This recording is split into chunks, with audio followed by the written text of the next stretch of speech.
except for a couple of councillors who are just making their way here.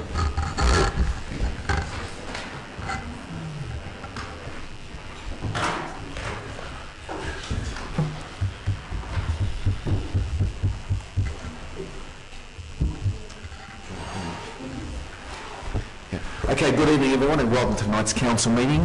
We do have a call. There are several councillors who are in the building. We're just waiting for them to make their way here. Copies of the agenda have been circulated, have been accessible online as well, so if you need one, there are some available on your seats. If there are not enough to go around, please share with someone. Can I also ask you please to switch your phones off or put them on silent, if that's okay, thank you. And there's no direct interchange or dialogue with the gallery to members of the councils. There are questions which I'll be reading out and providing some answers for during the course of the agenda tonight. Okay, so we'll commence now. The membership is as listed. Do we have any apologies for this evening, councillors? Should note that we're just waiting on Councillor Bellowa, Councillor Seatus and Councillor Williams, who are here to join us very shortly. Disclosures of conflicts of interest. Any disclosure of conflicts from councillors? None. Yeah, okay. I have one item, Mr. Mayor. Councillor Lee. Item 14.1, proposed restructure of regional kitchen group. I have a conflict, and I'll be declaring that item and leave the chamber. Thank you, Councillor Lee. Councillor Walsh. Mr. Mayor, not a conflict of interest, but an interest, but in 6.6. As I know people at one of the addresses which is listed. Are you staying for the? I'll be staying for the debate, but just note as an interest. Transparency. Okay, thank you for that, Councillor Walsh. If there's no further conflicts, we'll move to confirmation of minutes of the previous council meetings. Have Councillor McCarthy move, Councillor Seatus second. I'll put that to a vote. All those in favour? That's carried. Thank you, councillors. I'll just for the moment read out public question time, how it's conducted, and I'll refer to our local laws, section 54.5. No person may submit more than 2 questions at any one meeting. A question may be split into a maximum of 2 parts only. If more than 2 parts of a question are received, only the first 2 parts will be considered. Similarly, if more than 2 questions are received, only the first 2 questions will be considered. All parts of the question must be relevant to the same subject of inquiry. There are other explanations in the section in relation to public question time. And I need to stress also, if there's a question in relation to tonight's agenda, that it may not be answered. Anyway, can I thank members of the gallery or those at committee who have actually submitted questions, and I will provide some responses to those. Okay, we have one question here from Craig Walters of Preston. Question: to what extent does the CEO believe that Darebin residents have been adequately represented in the recent managing residential zones hearing in the council's 30-minute submission, when the chair observed that they had up to 3 hours to present a convincing case for increased protection? I'll provide this response and also get a written response as well. Council allocated 30 minutes to present their case, however were afforded an hour to present on the date. Other councils also presented between 30 minutes and 1 hour. Council presented its case further to a thorough and well-researched written submission, including maps clearly explaining Council's position. Based on Council's written submissions, the main purpose of the verbal presentation was to be available to emphasise key messages and answer questions from the Managing Development Advisory Committee. Council is confident that through its submission and response to questions that the committee clearly understands the issues raised and Council's position that an increase in the neighbourhood residential zone in Darebin is clearly warranted. Thank you for that question. We'll provide a written response as well as having it acknowledged here in the meeting. We do have another question here from Neil Ronaldson from Coburg. Okay, question. I wish to ask why it is taking Council so long to provide any substantive response or any payment whatsoever in respect to my wife's claim for medical expenses following an accident at the Darebin International Disc Centre in December, when a council-owned shade structure collapsed, injuring her significantly. My wife, Miss Jan Friedman, submitted the claim to the council in late January with full information. We were informed subsequently by Echelon Insurance that the process would take up to 8 weeks. We've already incurred actual medical expenses in excess of $12,000, and this amount is rising with current hospital treatment. Now, after nearly 4 months with little refer to accept holding responses from the council or their insurers, we consider this apparent inactivity and lack of information to be most unreasonable. I request that the council now provides my wife with a meaningful response to her claim with some intent or interim payment, as a minimum, without yet further delay. Our senior officers have spoken to Mr Ronaldson, but we have a response here as well, which he would like read out. This question relates to a personal injury claim that currently remains under investigation with council. The claimant, Jean Friedman, sustained serious upper body injuries on Sunday, the 13th of December 2015 at the Lawn Bowls Green at Disk. This incident was allegedly caused by the displacement of an awning which fell and landed on the claimant, resulting in her being trapped underneath. The displacement of the awning occurred during high winds. Council makes every effort to assist Atchison Claims Services by providing all the necessary information required to assist in determining liability in a timely manner. Unfortunately, some claims may take more than 8 weeks due to the complexity of the claim. In this particular case, specialist knowledge and additional information by third parties are required to assist in resolving the matter. Additional information has been sought by the manufacturer, and council is awaiting an engineer's assessment of the awning in question. A report is due to council by the end of this week, May 20th. This information will be provided to Atchison Claims Services, who will review and assess all information to assist in determining liability. Whilst the claim remains under investigation and until liability is determined, council is not in a position to assist the claimant in partial payment of costs incurred to date. A meeting with Neil Rodson was held on the 16th of May with Gavin Cadle, Director of Corporate Services, and Mira Jezewska, Risk and Insurance Advisor, to provide Mr Ronaldson with an update and response to his concerns. He wanted this question read out and obviously a response provided to, and we'll continue working with that issue. Okay, another question we've had submitted to us tonight from Kathleen Chapman. The question is, when will council adequately fund its no-kill initiatives? The response here is, firstly, I must say that council values the excellent contribution that is made by the rescue groups. The Darebin Animal Management Plan for 2013-17 indicates that council will reduce euthanasia of dogs and cats in collaboration with rescue groups. With your valuable assistance in the euthanasia rates for period July 2015 to March 2016 were as follows: dogs 1% and cats 13%. This has reduced significantly from approximately 78% euthanasias for cats in 2013. An allocation of $50,000 was made in the 15-16 budget for the purpose of vouchers to allow vet work on cats which were to be rehomed by rescue groups. As you'll be aware, council does not have an unlimited budget. Council is currently assessing the funding for the 2016-17 period. The following recent initiatives have also been undertaken. Changes to trapping procedures have been implemented on the 27th of April. Residents are now required to pick up cat traps from council and pay a refundable deposit for the traps. Although this process is in its early stages, council has seen a significant reduction in demand. Please note that we are still able to assist those in the community who are disadvantaged by dropping off and collecting the cat traps. Amendments are being made to council's Facebook page, and council has placed on our page the link to your websites, as well as the animals that have been lost and those that require rehousing or adoption. Council also has placed more words on pin posts at top of the page that will direct interested parties from our page to the rescue websites to contact the groups directly if they wish to help in other ways. So we'll provide that response to Ms Chapman. We have a substantial letter here from Serena O'Malley, I beg your pardon, from Reservoir. There's quite a few questions raised in relation to a particular topic which council will be discussing tonight as an urgent item. It relates to the disposition of former school sites in Darebin, those namely the Lakeside Secondary College and Ruthven Primary School. So I'll read the questions. I won't be able to provide an answer immediately, as it will be an item we'll be discussing and deliberating on tonight. Questions. Why did council not respond within a 60-day deadline to crucial correspondence from the Department of Education and Childhood Development dated 2nd September 2015 offering its first right of refusal for land at the Lakeside Secondary College, which adjoins Mary Creek, and land at the former Ruthven Primary School site?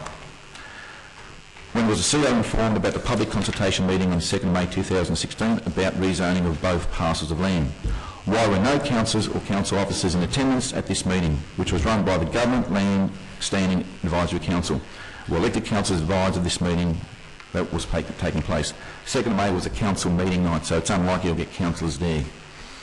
Has Daberband Council received a written response to its correspondence to several ministers in relation to its offer of a land swap with a Preston Girls School site for the Ruthven site? Why is there no record on the council minutes of any effort to obtain the land adjoining Merry Creek after the election of the Labor government in 2014? What, if any, internal efforts have taken place to obtain the land for municipal purposes since the state election? What will the conditions need to be for the council to enter into a section 173 agreement in order to put binding conditions on the future uses of 2 hectares of land adjoining the Merry Creek? How much would each site cost, inclusive of the 45 to 50% discount which is being offered by the state government under the Victorian Government Land Holding Policy and Guidelines 2015, to which rezoning designation is the discount applied? How much money remains in the Open Space Reserve Fund for the 2015-16 budget, and how much is currently being proposed for this fund in the 2016-17 draft budget? In the context of Daberband Council's 2016-17 pending budget deliberations, will the Mayor seek a face-to-face meeting with the following: Minister of Education, Early Childhood Development, Honourable James Merlino, and the Planning Minister, the Honourable Richard Wynne, to enter into discussions about buying the land at both sites? Fairly substantial questions there, a lot of detail. I have spoken to the resident today, explained that we will attempt to address as many of those as possible. We've had a briefing from our officers in relation to several of those matters, and I'm expecting council to actually speak on those matters during the course of that item being debated tonight, as will be included as an urgent item for the gallery and others to observe and view. That concludes the questions. Thank you, members of the gallery, for submitting those questions. Those of you who are here, and more importantly, you're more than welcome to stay for the duration of the meeting. We'll now go on to our consideration of reports. Item 6 being the first one, 6.1, the financial report for the 9 months ended 31st of March 2016. Happy to move. We have Councillor Walsh moved with a seconder. Councillor Greco. We'll just wait a moment, Councillor Walsh. Those who want to leave can do so quietly.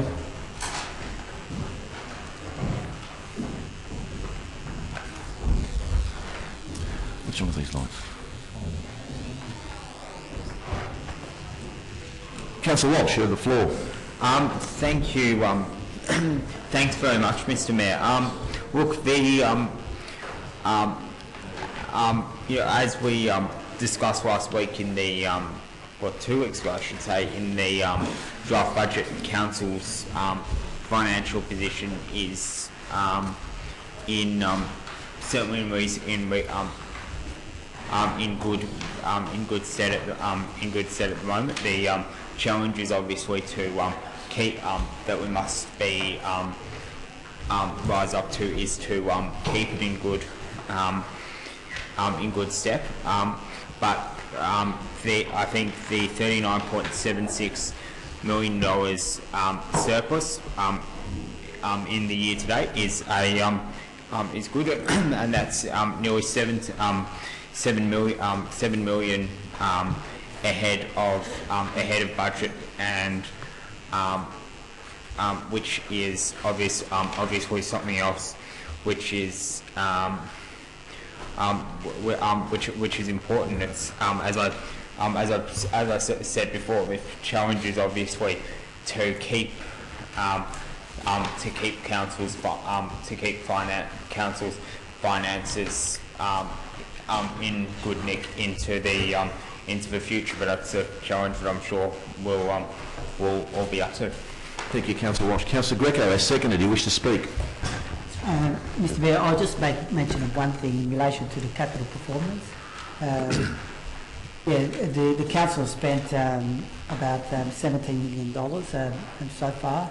We're about nearly $7 million behind in terms of our capital expenditure, but we expect to make that up in the next quarter, so that we can ensure that our capital works program is achieved. Thank you, Mr. Mayor. Thank you, Councillor Greco. There's no further speakers on that item. I'll put that to a vote. All those in favour? That item is carried. Thank you, councillors. Next item is 6.2, the proposed dog-up lead area in Johnson Park, Northcote. We have a recommendation there. Councillor Cedas. Mr. Mayor, I wish to move an alternative recommendation or motion.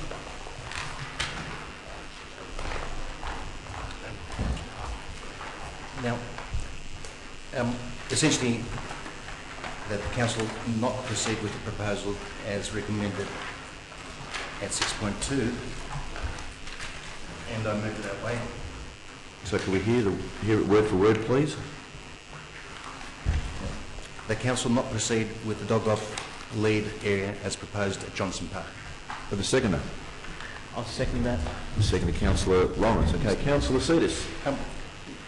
Mr Mayor, and I think also the input from Councillor McCarthy on this. Essentially, there are 4 points. One thing that we had to consider, of course, is the proximity of existing infrastructure and support that exists for dog-off lead areas within the city. And I can't get my head around, I suppose, the proximate location of Johnson's Park to All Nations. I would make that as the first point. In that context, the expenditure of $10,000 seems a bit much, given the fact that you've got the existing infrastructure, which I know has no support fences costing council any additional money. That's the second point. The third, I thought it was quite interesting, and particularly if council might recall that the hearing of submissions that was called in relation to this issue, I found it a little bit disappointing, considering that as councillors will be drawn to their attention on page 7 at the start of the report, that we had some 424 petitioners signed in favour of it, but not one person came to actually speak in favour. Now, I thought that was rather telling, and it tells you the quality, I suppose, of petitions. You've got to really ask yourself, what's the value of those petitions when it's so easy for people just to sign, but they don't seem to have any empathy or passion to actually follow through and come when a proposed hearing of submissions date is appointed. So I thought that was rather telling in that respect. And even, for instance, the organisers of the petition. The fourth point, which was raised by Councillor McCarthy, and I'm glad to accept it, is that the practicalities associated with it seem to raise a question in terms of the management of the hours. So there was talk on one side whether there would be time restrictions or not. This one seems to allow for a bit too much flexibility and, I suppose, to some extent, some trust that those who would be using the facility would adhere to, I suppose, the conditions of the use of that area relative to other park users. I think it leaves just the inference there on that fourth point, an element of risk that we are, I suppose, both empowering, but in some respects delegating a potential area of risk to residents who, through perhaps no fault of their own, would impact on the council in terms of anything that might arise. I just think to myself that the restrictions associated with that park raise a couple of questions. All Nations Park is bigger. It already is an existing area for both lead and off-lead times, and I think that's how it should stay. Thanks, Mr Mayor. Thank you, Councillor Sidis. Councillor Lawrence, a second, if you wish to speak. Just briefly, Mr Mayor, this site, we have consulted the community on this.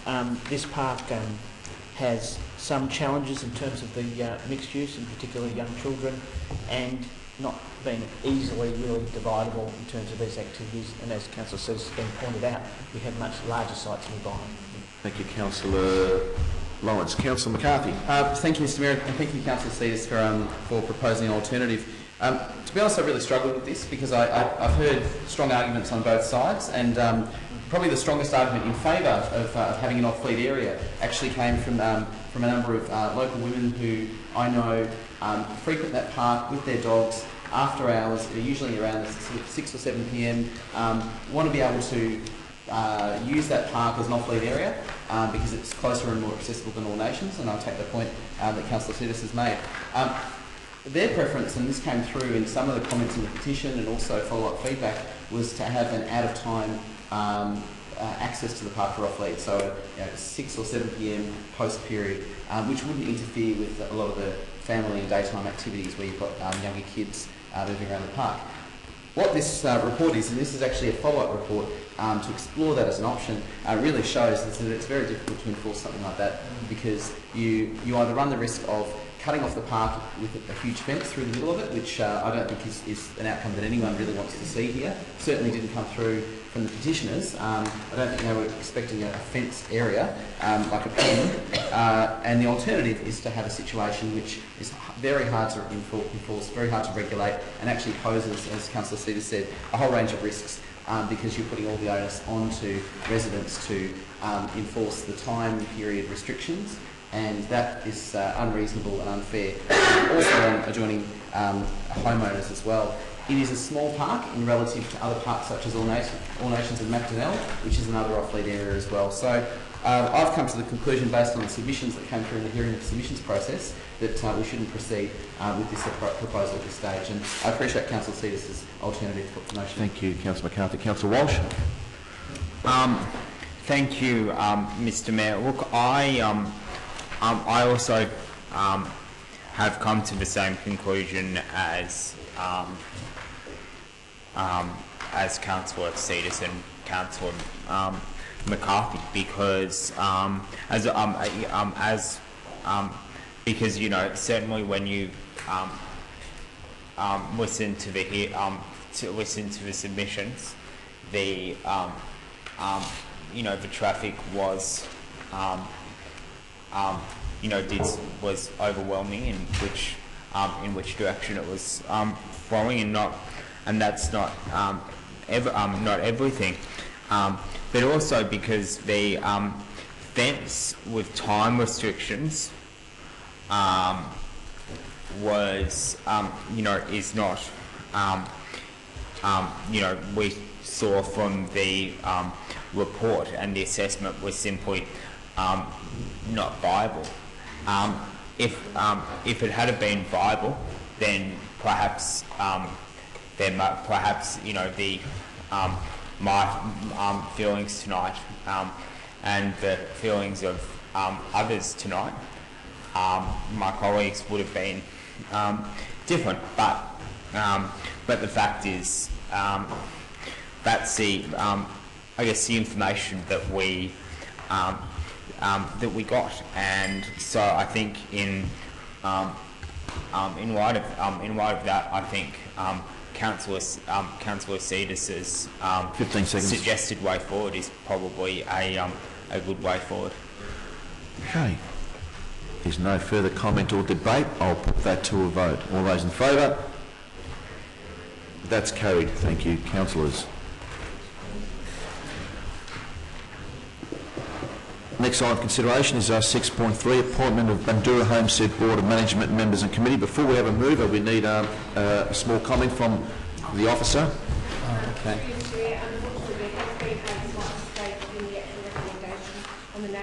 Sorry, Katrina, can you just hold it? Excuse me, Keith. Thanks, Katrina. There has been a slight error in the actual resolution. The names, a couple of names need to be transposed. They are correct in the report, but there is an alternative resolution, so I do apologise. And the CEO wants to add something as well? Yeah, Mr. Mayor, it's, I'll be writing to both the names involved tomorrow, because it's put in the public arena. Wrong names, we will improve our quality control as well, and apologize for that. Thank you, officers. Councillor McCarthy. Actually, I wasn't going to move the motion, Mr. Mayor, but I had a question which arose from the alternative, which is, if I can ask through you to our officers, on page 16 there is a reference to options for consideration, and it refers to the option of endorsing the appointment of 8 community members, and of course also endorsing the appointment of 3 standby community members. I just wanted to see whether it was possible, as a third option, and I'm not sure if this is precluded, to actually endorse all of the applicants to be members, given that if they're judged appropriate to be reserved, why wouldn't you put them on the board in the first place? Is there any restriction on us? I'll ask Ms. Knox, because there is a restriction in the charter. Yes, through you, Mr. Mayor, under the terms of reference to committee, the number of community members is 8. Okay. Okay, thanks. Further question, just in relation to those 3, is there an order that we select the 3? In the event that one can't make it, how do we know which one to select? Through you, Mr. Mayor, on page 15, there is 3 applicants, and there's a first, second and third name. Alternative. Okay.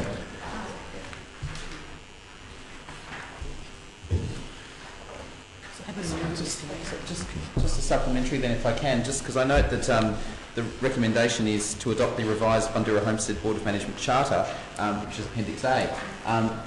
Would it not be within Council's Do you wish power to do you amend the charter to amend number? the charter to expand the number of community members to, well, it would be 11 positions in this case, which is consistent with the arts ambassadors and a whole Sounds range like a very good idea, Councillor. So I would like to propose, unless there's any objection from the members on that board, or from our officers, I'd like to check as well, that we move in that direction, and I'm happy to word something to that effect. Okay, and we'll also need to write to all those members explaining the reason and determination of the council as well. So, do you wish to move that? I would move that, unless our officers I'm have happy any... to second or move or second it, Yep. Unless our officers have any concerns about that proposal, I'd move that point 1, adopt the revised Bundoora Homestead Board of Management Charter, attached with, I think the words would be with a change to the number of community members to be 11. So that would be point 1, and then point 2 would be as per the amended version, including all of the names, so including Christine Liu, Janet Lewis and JD Mittman to point 2, and that would be just a 2-point resolution. So I'd move that way. And second, Councillor Gregor. Yeah, I'm happy to second it. Councillor Lawrence. Yes, Mr Mayor, I've just got a question in relation to that change. What's the impact on the quorum? Because obviously quorum's been a big problem. Let's look at the charter. What's it say? Quorum is currently 5. It wouldn't change.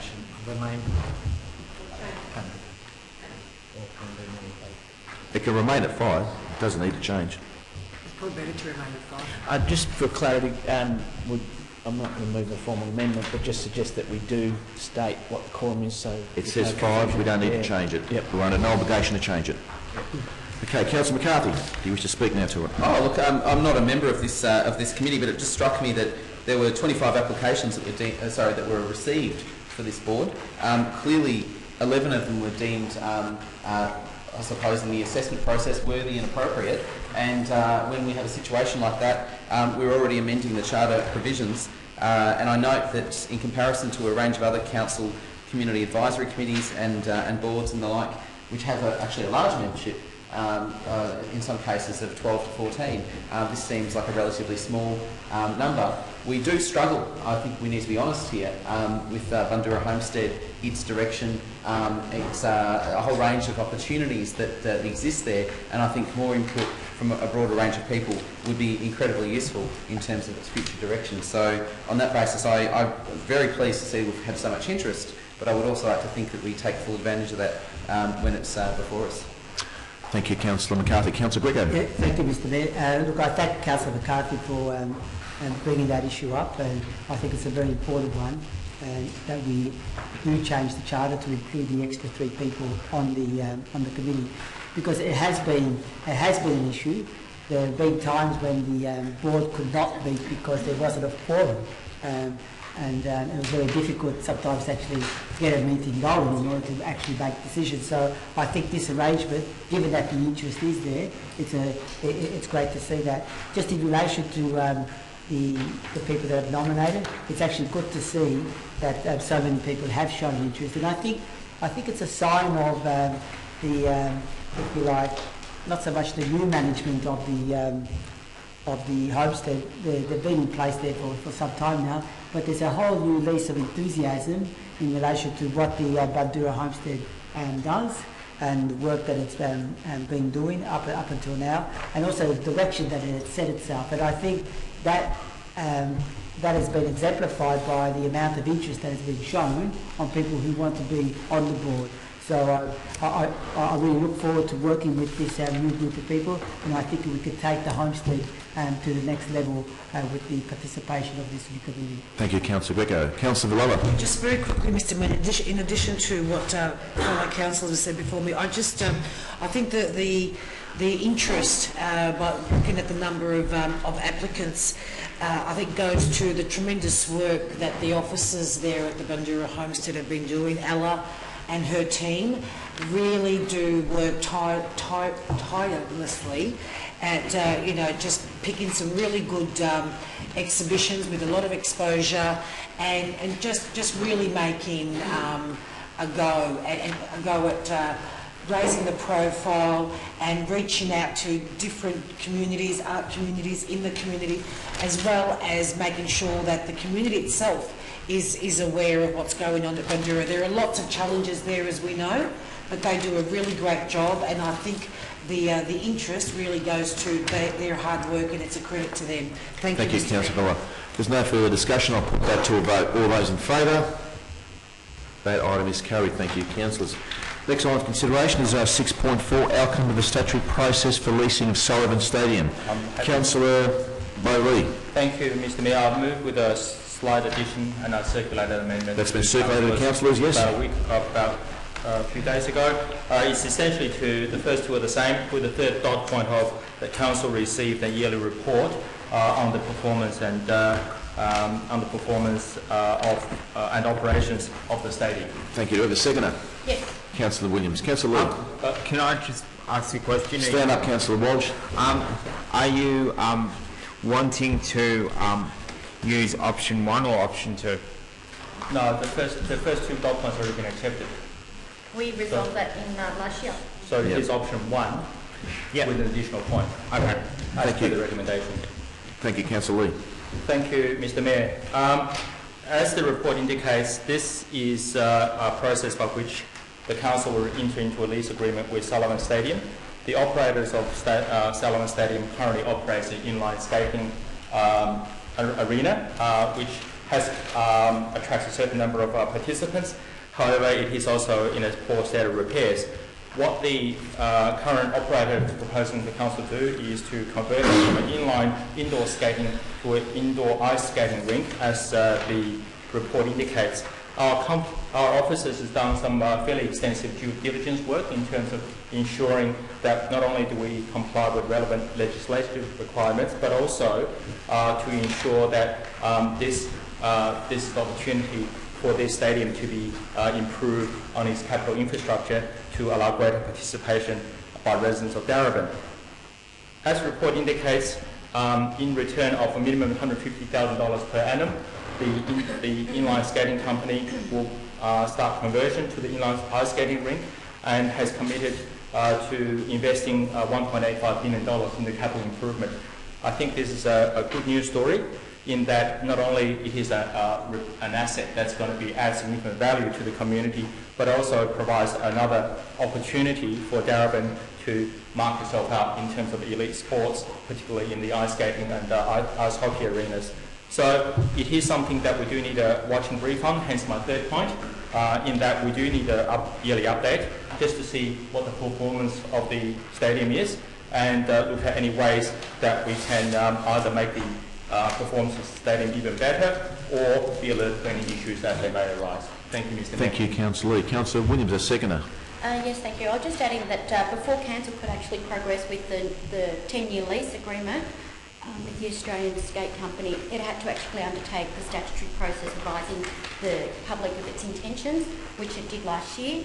I also just want to point out, not only will it be like a skating rink, but it will also be an area for kids' party and things like that, to introduce children to a different variety of type of sporting. The other thing is that if you look at interstate and overseas, there's multiple ice skating rinks. In Melbourne, we have very few. I think it's only the one at the Docklands, and this will be the second one. So I welcome it, and I wish it all the best for the future. Thank you, Councillor Williams. Councillor Seeders? Yeah, Mr. Mayor, I just wanted to note, just as a point of difference, the novelty of what's before us. I mean, I want to congratulate the protagonist who's been at us for now, I think, something like over 4 years. I think I remember coming into contact with him when I was mayor the first time around, Mr. Mayor, in pushing this, and it seemed from left field, but congratulations to his perseverance. And of course, I welcome our partnership, and I hope that becomes an attraction in the city of Darebin. Thanks. Sure it will. Councillor Walsh. I would like to speak in favour of this. I think this is a I think this is a good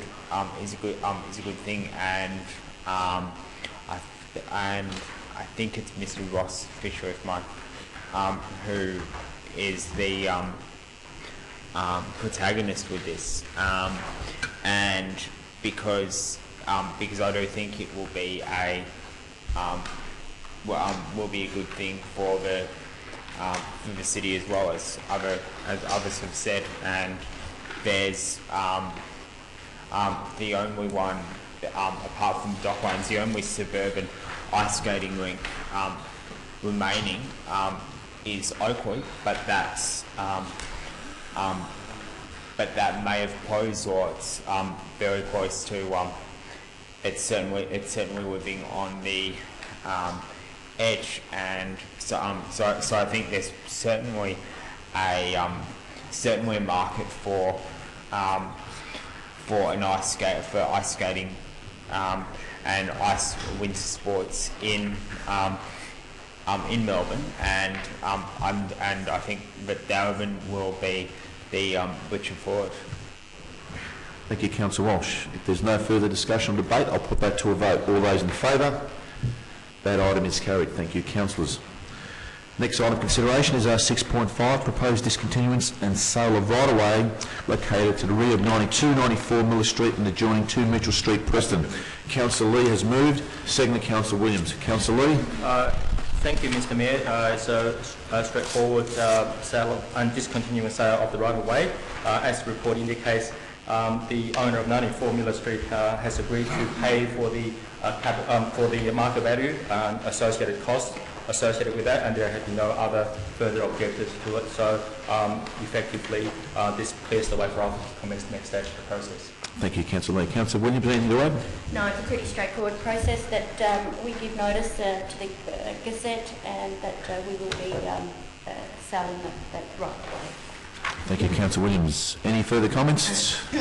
Comforting to know that a right-of-way is being dealt with so quickly without issues.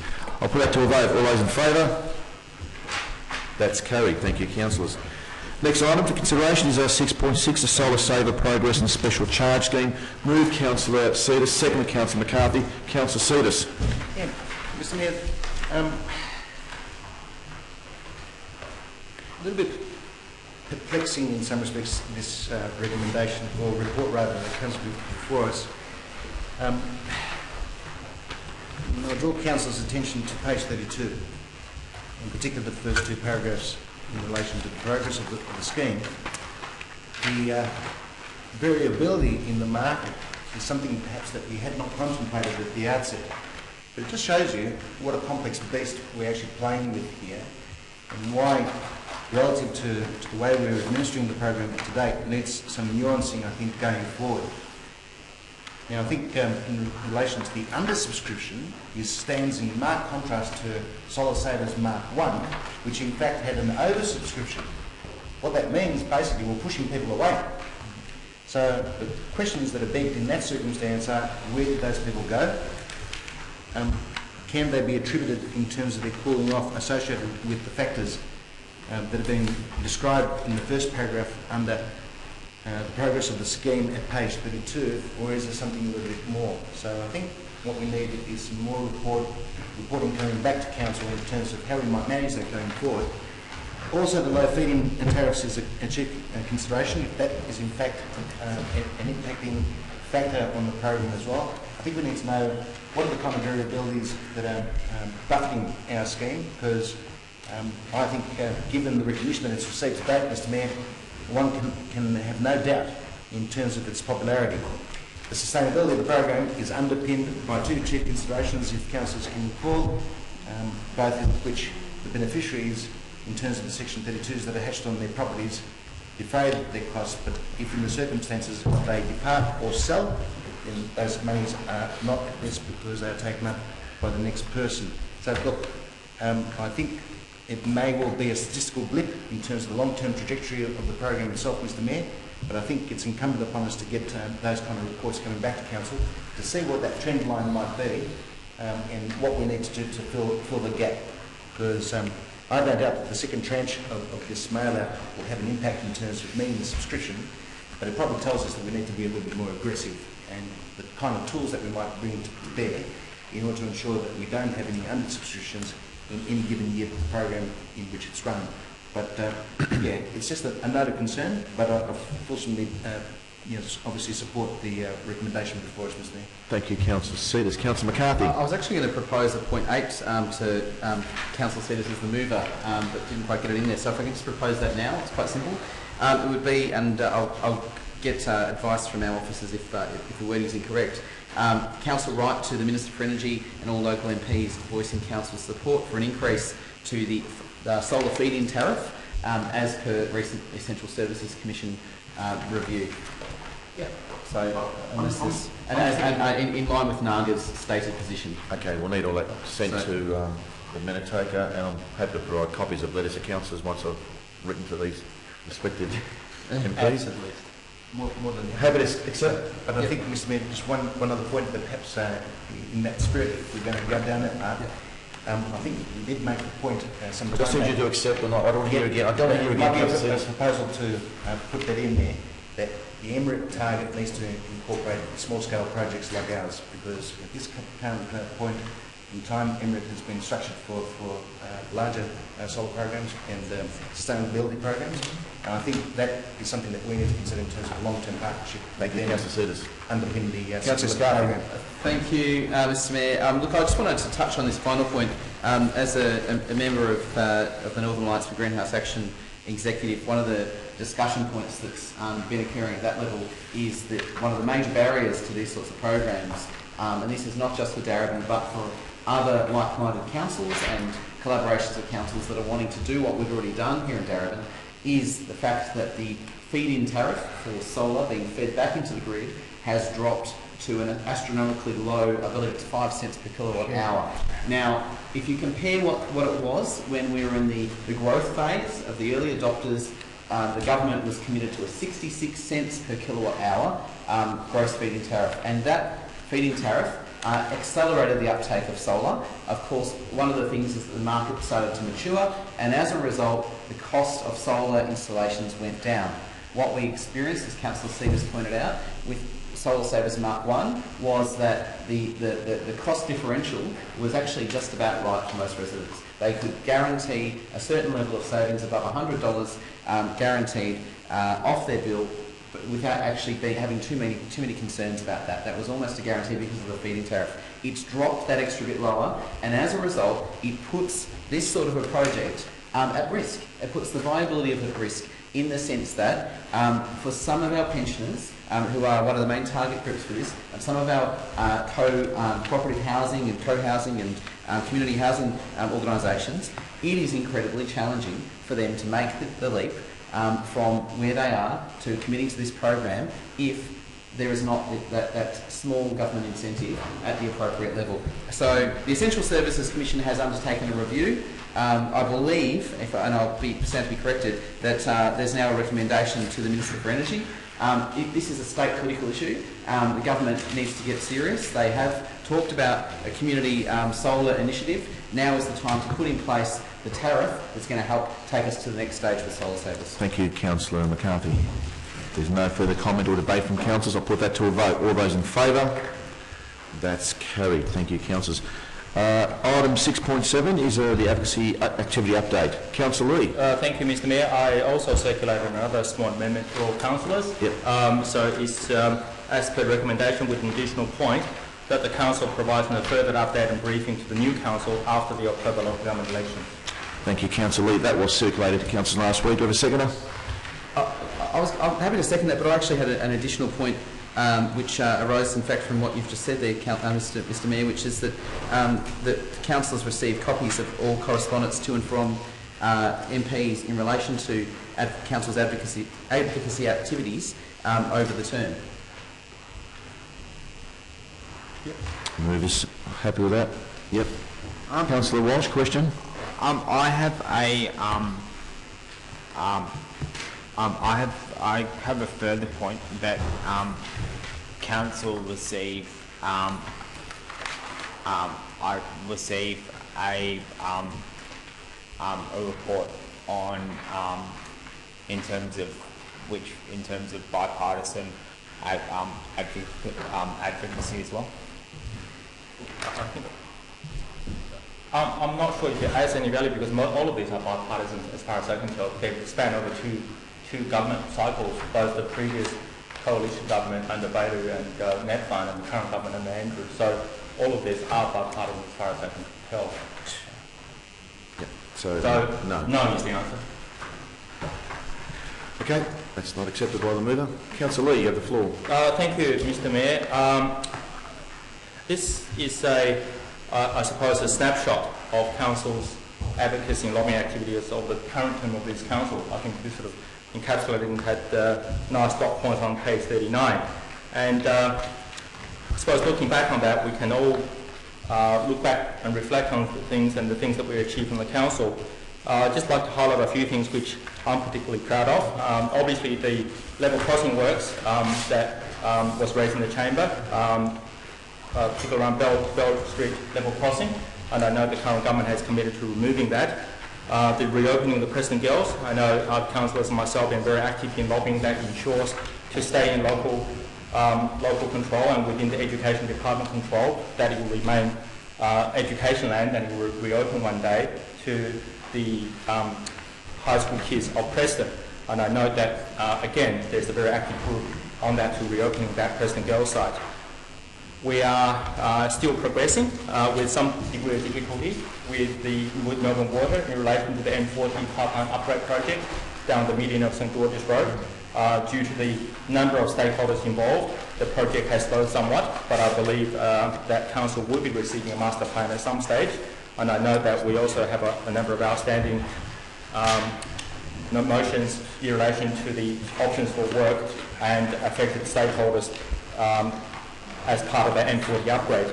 And of course, the Junction Urban Master Plan, which again I'm very proud of, where the Junction area of Preston is receiving a much needed revitalisation as part of the urban renewal. And of course, speaking of urban renewal, we can't neglect other areas of the city, in particularly Northland area, which is needing much needed renewal area, and there is a Northland urban renewal plan that's currently underway. And of course, some of the new planning zones that this council has progressed. And we have hit a few stumbling blocks on our way, but we're also progressing with many other projects as well. The third point of my additional point was really for the new council to consider this as well, because some of us may or may not be here after the October local government elections, but it's important for our continuing advocacy for the new council to be made aware and to hopefully carry on some of the work that we've started in this term of the council. Thank you, Mr. Mayor. Thank you, Councillor Lee. Councillor McCarthy, seconder. Thank you, Mr. Mayor, and thank you, Councillor Lee, for accepting the additional point, which is really about the fact that there's been a lot of advocacy work that this council has done across a range of issues, both infrastructure related, so the things that are built and made and constructed in this city, and at the broader regional level, but also the policy changes that we'd like to see.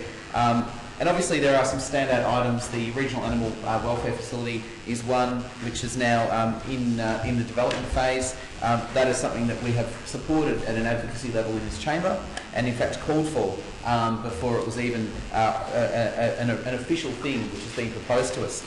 All the way through to proposals to actually get greater state investment into our parks and open space, such as advocacy for Bundoora Park, and of course in terms of the protection, retention, no net loss of trees along St George's Road. That's a position that we took in this chamber when Melbourne Water was telling us there would be nothing but a desert, barren landscape with a little bit of ground cover. So we took that position, and we sided with our community in relation to that issue. And of course, we want to continue to see improvements along that corridor that also enhance the safety of all commuters as well. We have taken a very strong role on other issues, particularly women's sport and the investment in women's sport, including the provision of netball courts, basketball courts, and more recently sports field lighting in relation to parks such as Catherine Robinson Reserve, which was just opened last week. So we've made a difference in relation to our advocacy. I think it is also important, though, that councillors are aware of not only the amount of work that goes into this advocacy, but where we have actually made a difference and where we haven't made a difference. And one of the things that I've asked on a number of occasions as a councillor is to get a copy of the correspondence that we send and receive to our various MPs, and it is tricky. I know it exists, there is a compendium of it. Under the current rules, you have to apply through FOI to receive it. I think it's the sort of thing which councillors should have access to and should be able to see, and as a result, it's the sort of thing which we should be aware of so that we know the great work that is done through the Mayor, through the Council and through our officers. Thank you. I'd move in that direction. Thank you, Councillor McCarthy. Any other speakers? Councillor Greco first. Well, thank you, Mr Mayor. Look, I want to take this opportunity also to say a few words in relation to our advocacy policy.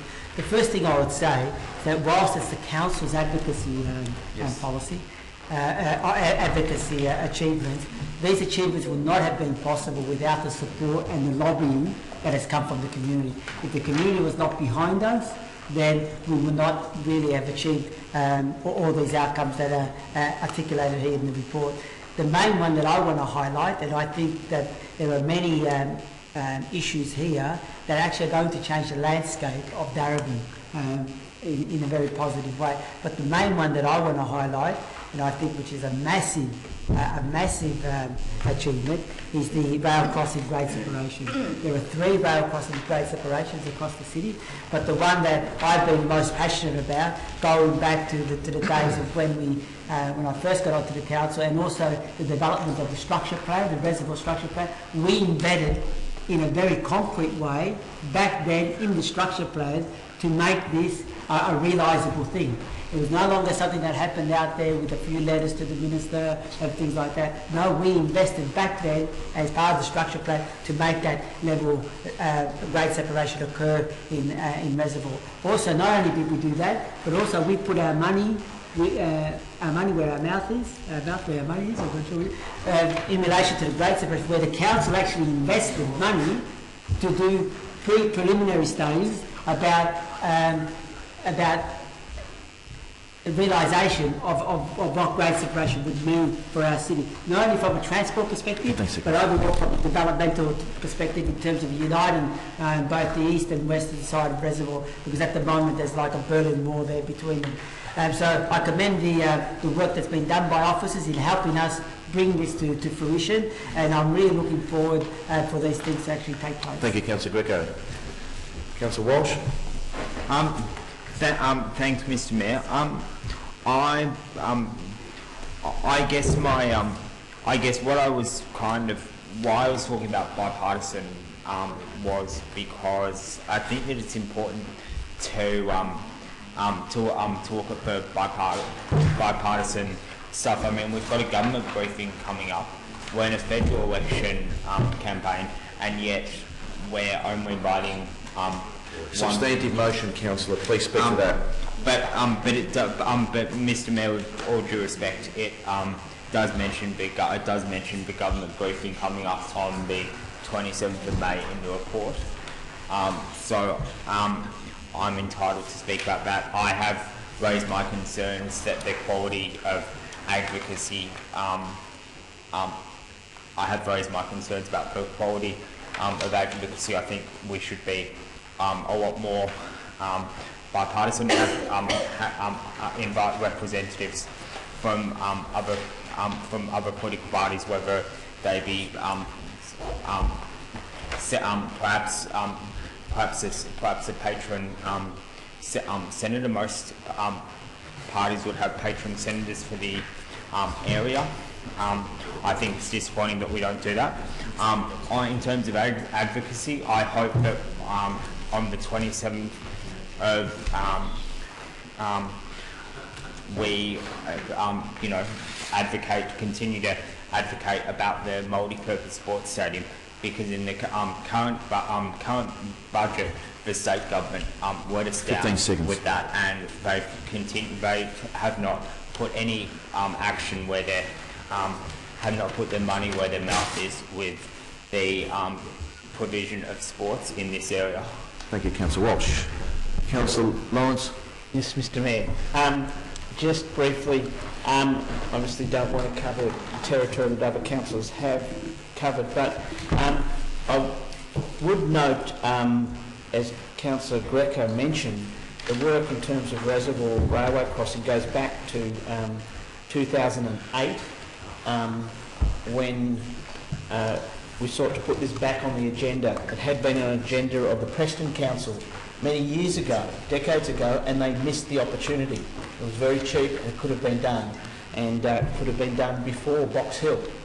So that was a missed opportunity. So it did feel like a Don Quixote exercise when I was mayor just 3 years ago, and sitting with Premier Napthine at Latrobe Uni and explaining the benefits of the study we created with Moreland that showed value capture could do for grade separations in the northern suburbs and transform the economics and the transport grid in this area. And when we did seek to speak to him, he said, "Oh well, Mayor Lawrence has done such a good job of conveying that we don't need to hear a formal submission." So it was only when the Shadow Minister for Transport, Mr Dick Wynne, was appointed that we actually got some traction and someone who started asking questions about what we were doing. And that, of course, led to the creation of a 50-level crossings across all of Melbourne. So not only am I glad Councillor Greco and myself started this journey in 2008, I'm very grateful that this example has actually led the state government, the new state government, the Andrews government, to actually address this gaping hole in Victoria's infrastructure. I've also made quickly, it's very important the multi-sport stadium advocacy. We have managed to get a $6 million development levy contribution to make that project happen. And again, that's been through assistance with Minister Dick Wynne. Thank you, Councillor Lawrence.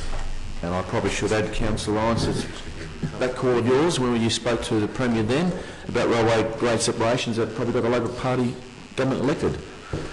I'll put that to a vote. All those in favour? Shame. Carried. Next item for consideration are responses to notices of motions. First one being 7.1, development of Ray Braddon Gardens Master Plan. Councillor Lee. Yes, I just want to... Everyone knows the comments. I'm actually proposing an alternate motion of deferral. So my alternate motion is to defer this until, in order for council to receive a briefing on the $1 million price tag for the master plan for Ray Braddon Garden. So, a deferral motion has been put by Councillor Lee. Do I have a seconder? Happy to second it. Did you second it, Councillor? I didn't. Okay. Okay. All right, so Councillor Lee. I won't speak too much to it, except to say that we were presented with 3 options. I note that we do have $45,000 allocated in the draft budget for some beautification work for Ray Braddon Gardens, but I do want to get some more detailed costing around the $1 million price tag for the master plan that was put in the report on bottom page 50. I also want to know some linkages, obviously, with the Darabin Art Entertainment Centre precinct plan, and also how that dovetails, or does it actually dovetail with the Bell Street level crossing removal. So I think it's a wider precinct plan, I think, even though it is the master plan for the area, it doesn't take into consideration the wider precinct as well. So I do want to get some more details on that, and I think by that stage, Council will be in a better position to decide on the outcome of that. Thank you, Councillor Lee. There's no further comment. For those in the gallery, just to let them know, and those watching online, that those financial going towards the Ray Braddons would be repairs and also maintenance and putting in new items and gardening for that garden. Okay, we've got a motion there to defer this item. Move and seconder. If there's no further speakers, I'll put that to a vote. All those in favour? Carried. That item has been deferred.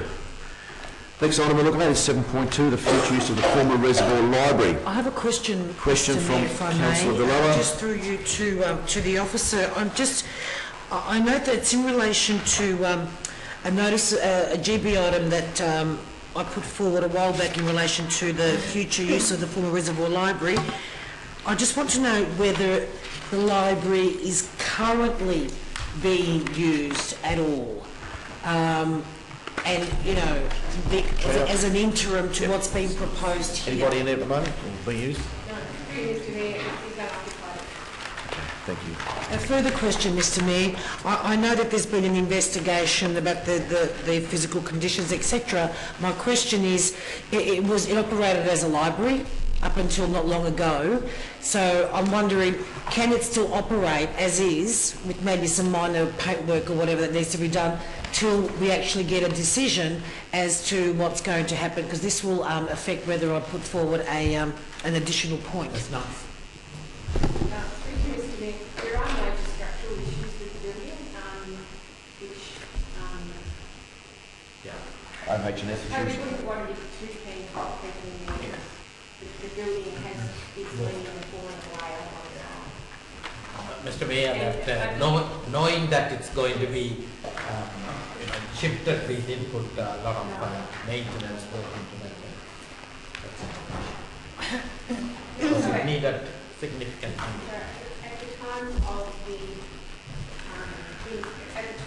the feasibility study about the removal of the library, the works that were required in the building were estimated in the order of $1.5 to $2 million.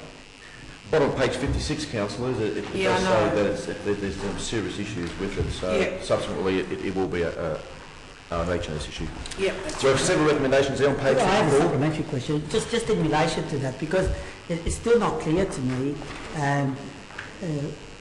what sort of cost will be involved in fixing up those structural problems in order to get some activity in that space there. Can I get some indication from the officers? We could have asked this earlier, but we don't know, do we, Ms Knox?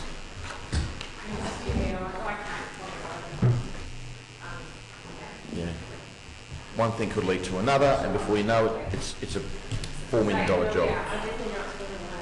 Okay. Councillor Lawrence. Just through you, Mr. Mayor, just wanted to ask a question whether stakeholders, regarding stakeholders in this library, potential users, whether council had consulted with Price, who recently secured a $400,000 youth grant. They could have told us about that money, couldn't they? Sorry, Mr. Mayor, it's just recent information I got this afternoon. Could have circulated to us like we could have had these questions earlier in order to determine what we need to do with the recommendation here tonight. I think, Mr. Mayor, the briefing session was very full. I was still trying to get Director Knox's attention even as I walked in here. Okay. Ms Knox, we have another question there.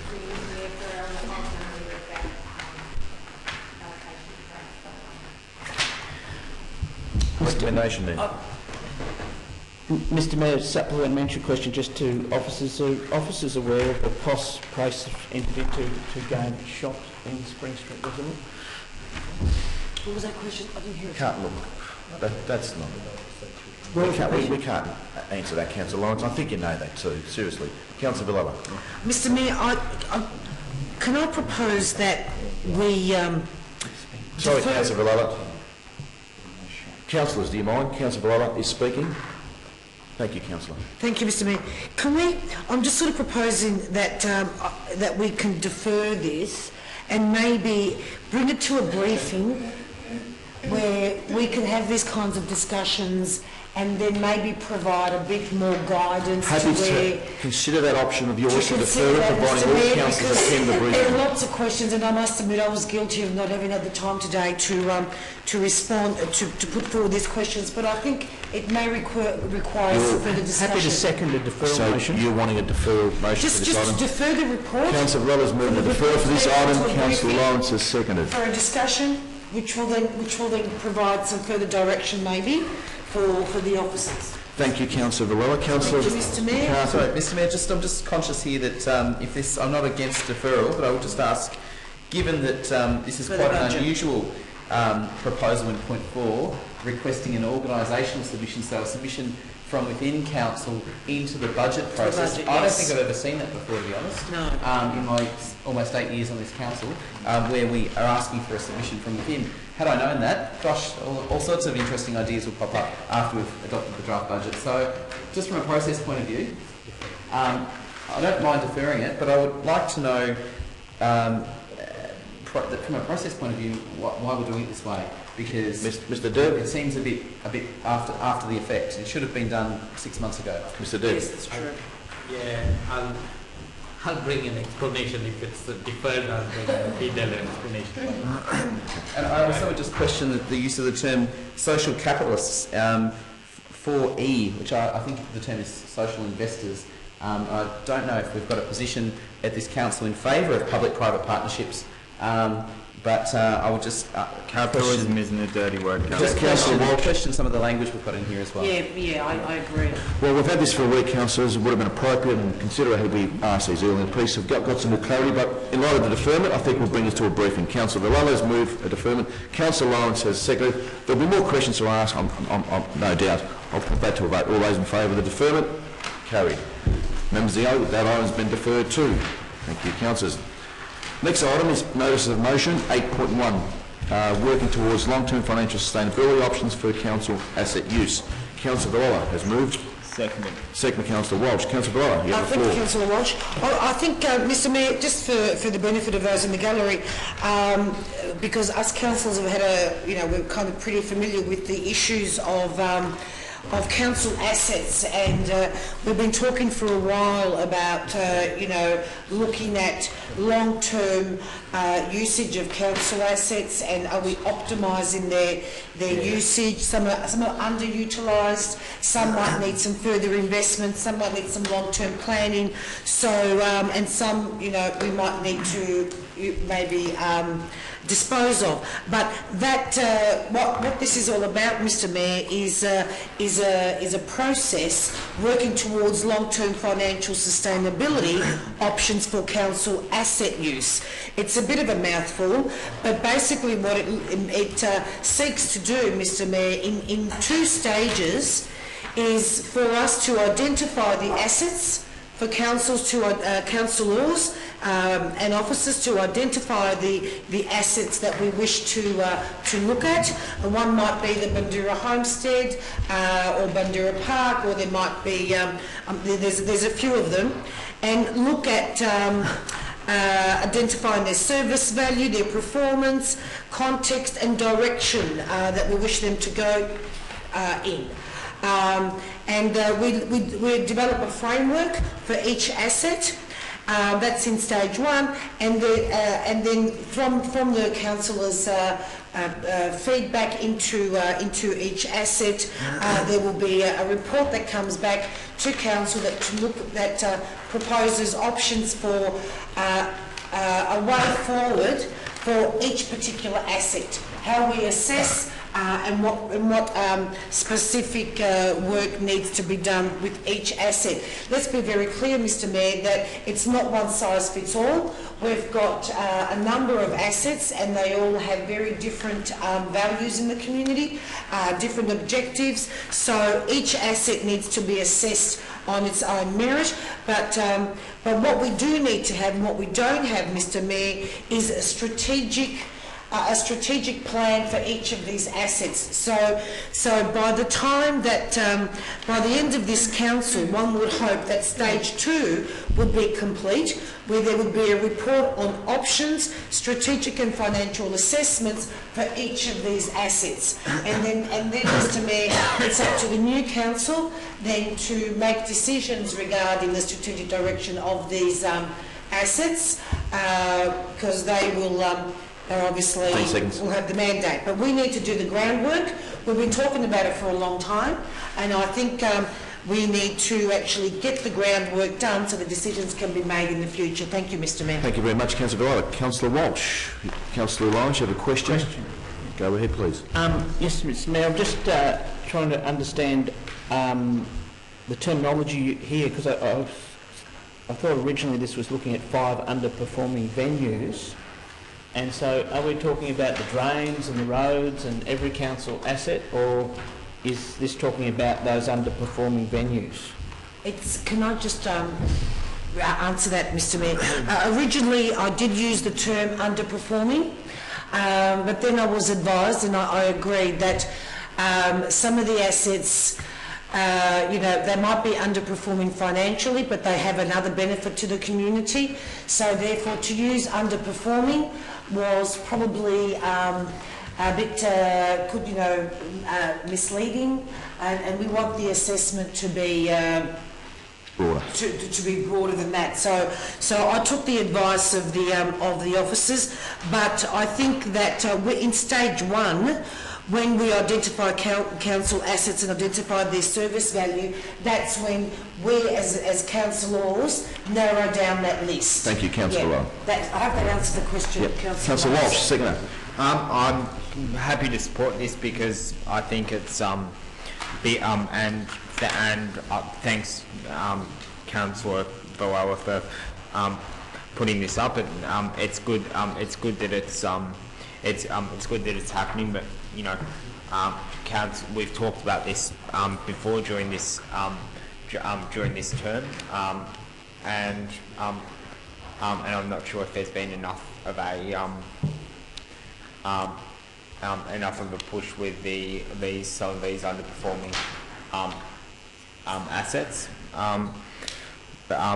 You know, for example, Reservoir Leisure Centre. I don't think that we've gone in hard enough on that, but yeah, it's we certainly need to look at underperforming assets. Thank you, Councillor Walsh. If there's no further comment or discussion on this matter, I'll put that to a vote. All those in favour? That item is carried. Thank you, councillors. Next item was 8.2. That's I understand that item's been withdrawn, Mr CEO, so we won't be considering that. That's no longer on the agenda. 8.2.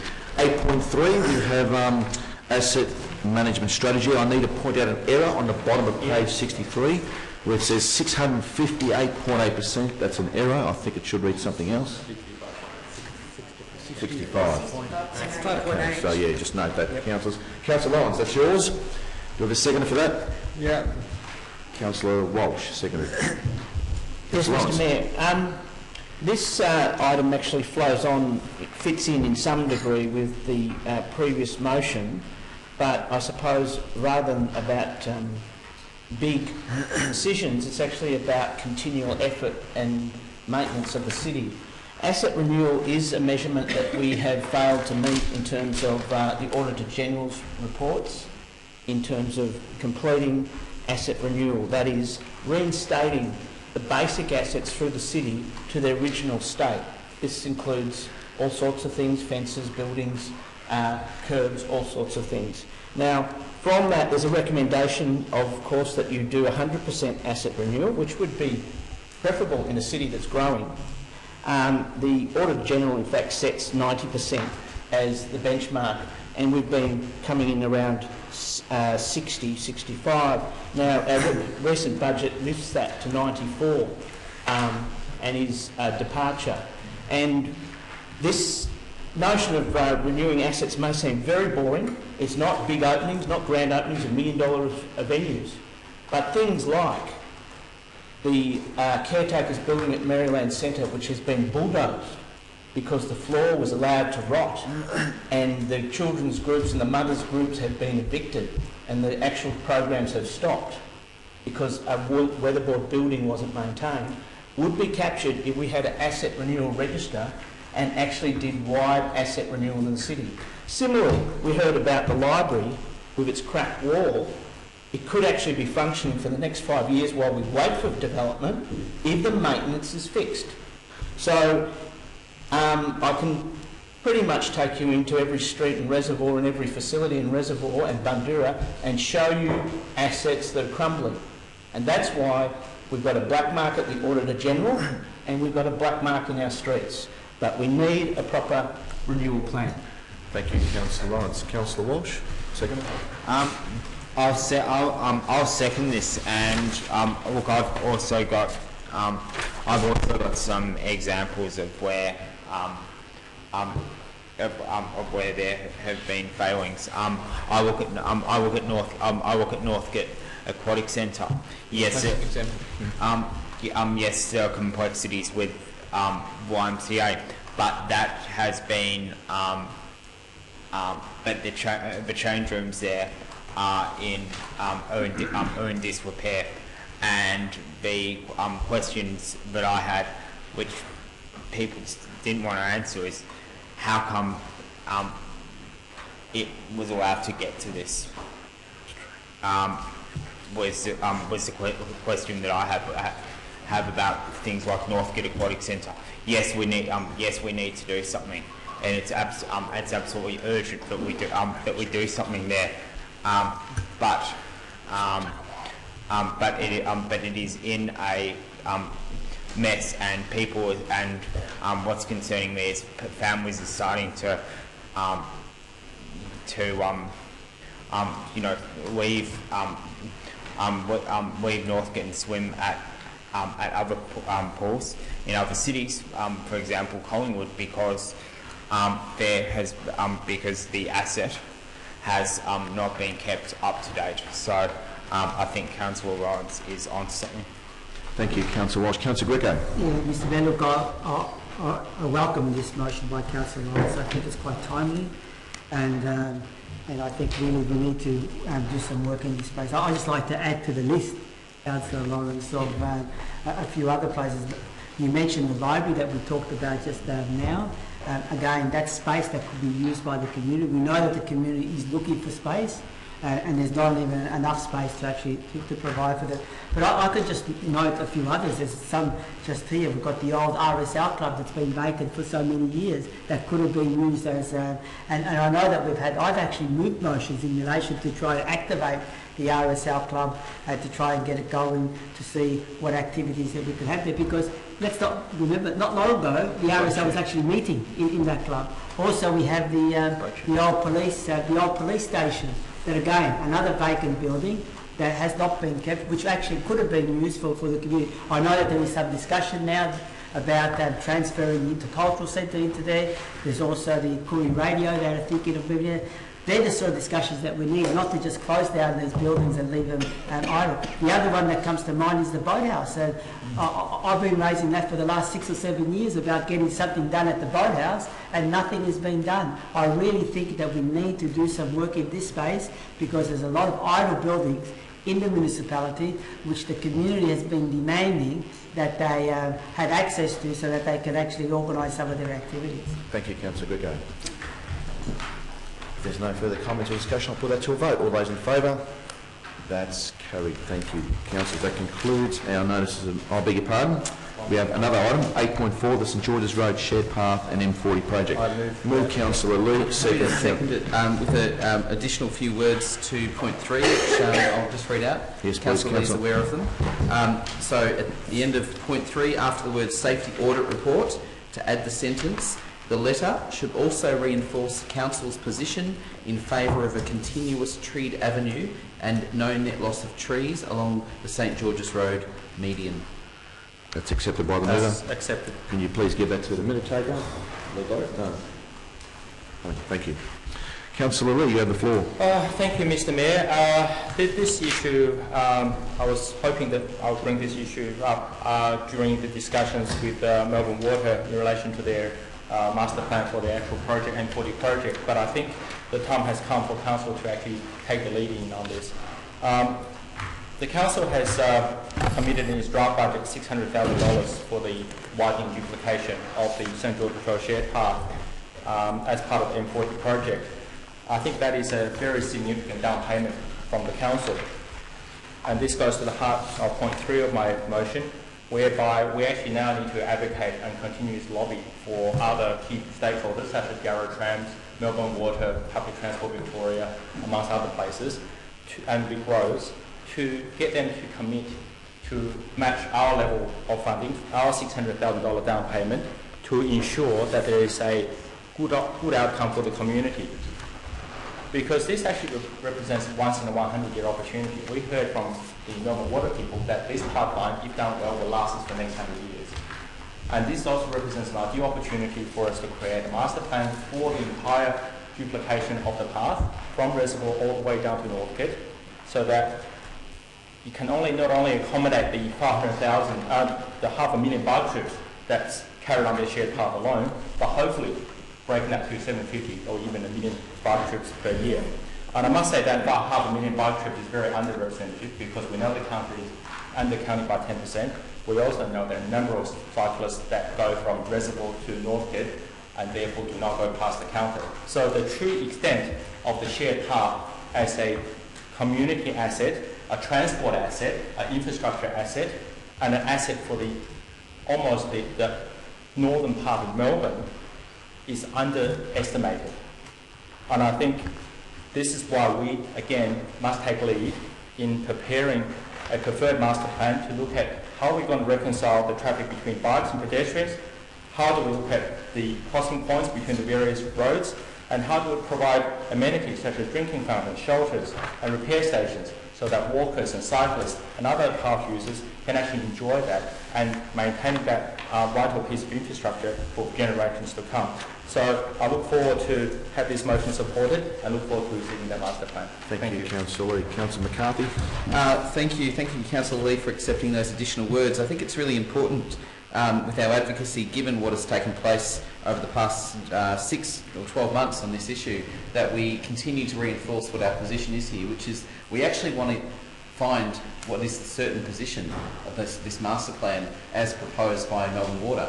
And as recently as just a couple of weeks ago, we were expecting to receive a comprehensive briefing from Melbourne Water, and I'm not sure if they got lost along the way, but we're still waiting. And we're still waiting to see what is proposed. We have moved so many motions in this chamber, and whilst I don't think everyone is always entirely happy with the motions, the critical thing here is that we want to know what's going to happen, and our community wants to know, and our community wants to be consulted. There was supposed to be consultation at the start of this year. It has been raised in State Parliament that there has been no broad-based community consultation in relation to this project.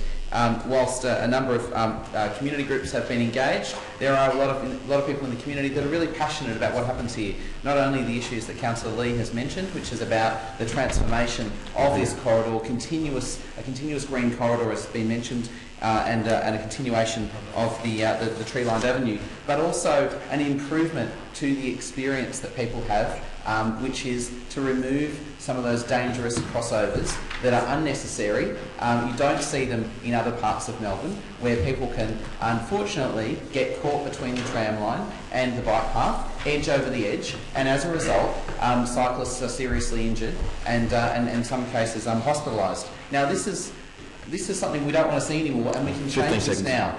We want to change this, and we want to see the outcome, but we need to see the master plan. We need some heightened advocacy. The state government made a commitment to a $100 million active transport fund. We're yet to see any of that money delivered anywhere. Here is an opportunity to make some good investments in partnership with Council, and let's get the conversation with our community and the consultation that, as Councillor Lee said, we deserve to have as well. So we've put our position very clearly, and we need to see what is the plan that Melbourne Water is going to go ahead with. Thank you, Councillor McCarthy. Councillor Gregor. Yeah, I just want to add a few words here. Look, I've been following this for some time now, as it's been mentioned by the other councillors, and look, I must say, I'm noticing a bit of a pattern here, and we're going to be talking about another urgent report soon, which there are some similarities there. I think to a certain extent it's been played by some of these government departments in terms of no access to information, deferring things. Sometimes the community finding out more than what the council knows, all this misinformation that's been provided and things like that. And I really feel that we are being played. That's my sensation that I get by some government departments in relation to initiatives which we know would be to the benefit of the community. And all we're asking for is basically just an open engagement with the various stakeholders and various parties, so that we can put everything on the table and have a thorough discussion and a thorough debate about things. We know that money's tight, and obviously it's tight for us as it will be for the state government. But let's be sincere, let's be honest about what we're trying to do, and let's not get played in the process. Thank you, Councillor Gregor. Councillor Walsh. I too would like to speak for this because I think, because I wanted to, I guess, add to what Councillor Greco was saying, because there's been a lot of notices and motions, a lot of resolutions in this chamber about this issue, and I'll go so far as to say I've seen evidence of the community perhaps being misled by certain government departments on this issue, and and maybe some local MPs on this issue. I've certainly seen evidence of that, and so we do need to put the community straight about what council's view is, and which has been consistent on this issue. It's we're a diverse group in here, but really most of us have never wavered on this issue. Yet certain government departments and certain local MPs may have misled the community. The substantive motion, Councillor Walsh, you deviated from it. You don't need to protect them. Thank you, Councillor Walsh. Okay. And in relation to Councillor McCarthy's comments a few moments ago, where they got lost, well, they actually were on their way here 2 weeks ago, but they got called back, so we're trying to work out why. We're very keen to have more dialogue with them, as is the community. I'll put that item to a vote. All those in favour? That item is carried. Thank you, councillors. Urgent business, Mr CEO. Mr. Mayor, that I have admitted 3 possible urgent business for councillors to admit. Today, if your indulgence for just to introduce 3 of them. The first one is in relation to the land became vacant due to closure of Lakeside Secondary College and Ruthven Primary School. The government has put together a fast-track land rezoning process. So we have deadlines which we have to meet, otherwise it will be voted. So the Director for Assets and Business Services bringing a report on that. Second one is Councillor Lee has put forward an urgent business item. It's to rectify a technicality and unintended consequences of a council decision on the 21st of March 2016 about a laneway next to Herbert Street, Preston. That will be a notice motion, urgent notice business. Urgent business of notice. And the third item is a confidential matter. It's confidential because it has been asked to be confidential, and it has some financial detail as a relation to the regional kitchen group changes. Okay. So we need to move each one individually to be accepted as urgent business. Councillors, the first one being the item circulated to us this evening, the fast track government land use land service rezoning of 7476 Glasgow Avenue Reservoir. Move to accept that is Councillor Villalobos, seconded Councillor Walsh. All those in favour? That's carried, so we've accepted that one. Next one to accept is the one which was circulated a moment ago, the 20 Herbert Street item, which Mr Bev explained. That's been moved Councillor Lee, seconded Councillor Williams to accept that. All those in favour? That's been accepted, to be considered. And the third item to be considered as an urgent item into confidential matters in camera. The report's been circulated as well, which Mr Deves explained. That's that paper over there. We need someone to move to accept that. Councillor McCarthy, second Councillor Villalobos. All those in favour? Carried. Okay, councillors will now consider the item fast track government land service rezoning of 7476 Glasgow Avenue Reservoir and 21 Radford Road Reservoir. To move it, Mr. Mayor. I'm happy to second it. I've got an amendment. So, Mr. Mayor, just before we go down this path, just from a process point of view, I'm a little bit concerned. We're considering a report in the public here, yes, which is not part of the public agenda. I'm wondering if it's possible to have it on screen. The screen's not working, but the officers will provide a detailed explanation or reasoning for it. I think that's critical. Is the report being distributed? The minute taker there is now distributing the report for the benefit of the members of the gallery, and there'll be a report obviously attached to the minutes for this as well. For the minutes, okay, thank you. So Darren, if that's okay. Councillor Lawrence. I've got a question. Just before we begin debating this, I've just got a question through you, Mr Mayor, to the officers. I don't know if the relevant officers is here in relation to the land at 7476 Glasgow Avenue Reservoir, former Ruthven Primary School site.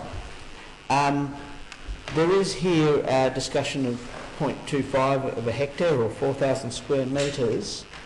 There's also a discussion of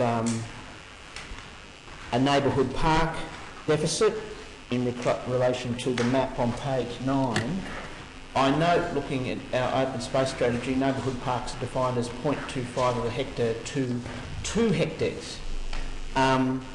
So that's the definition for our open space strategy, and that is a state framework that people should have access within 500 metres to a neighbourhood Question, park. Councillor Lawrence. So my question is, the definition of a neighbourhood park in our policy is a kick-around area,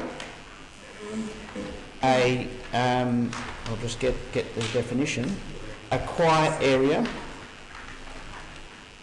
and a playground. So could officers inform me if 4,000 square metres can actually accommodate those 3 activities?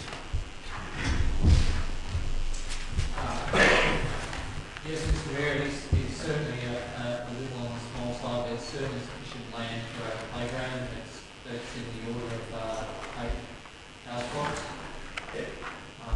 But it is certainly limited if you want to write an article or match on these.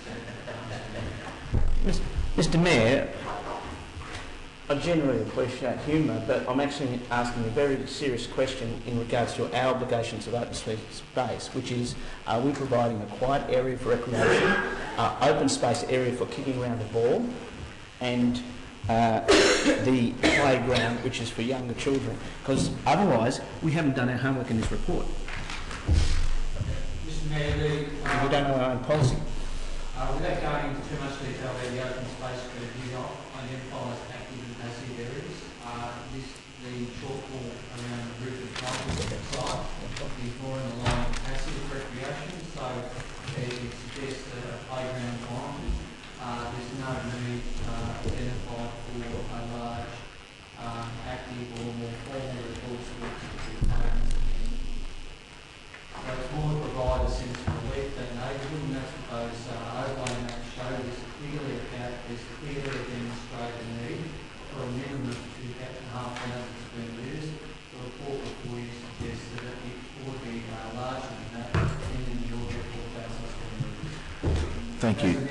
Okay. Mr. Rudd, I might have you now explain, if you could, for the benefit of the gallery. I know you've provided us with some brief notes prior to the meeting for the benefit of the gallery, the nature of this report, the content, and what it's responding to, please. Yeah, thank you, Mr. Mayor. The report before you is essentially to broadcast to the council that we've got an opportunity. There's a process being run by the state government. The state has run a surplus land process.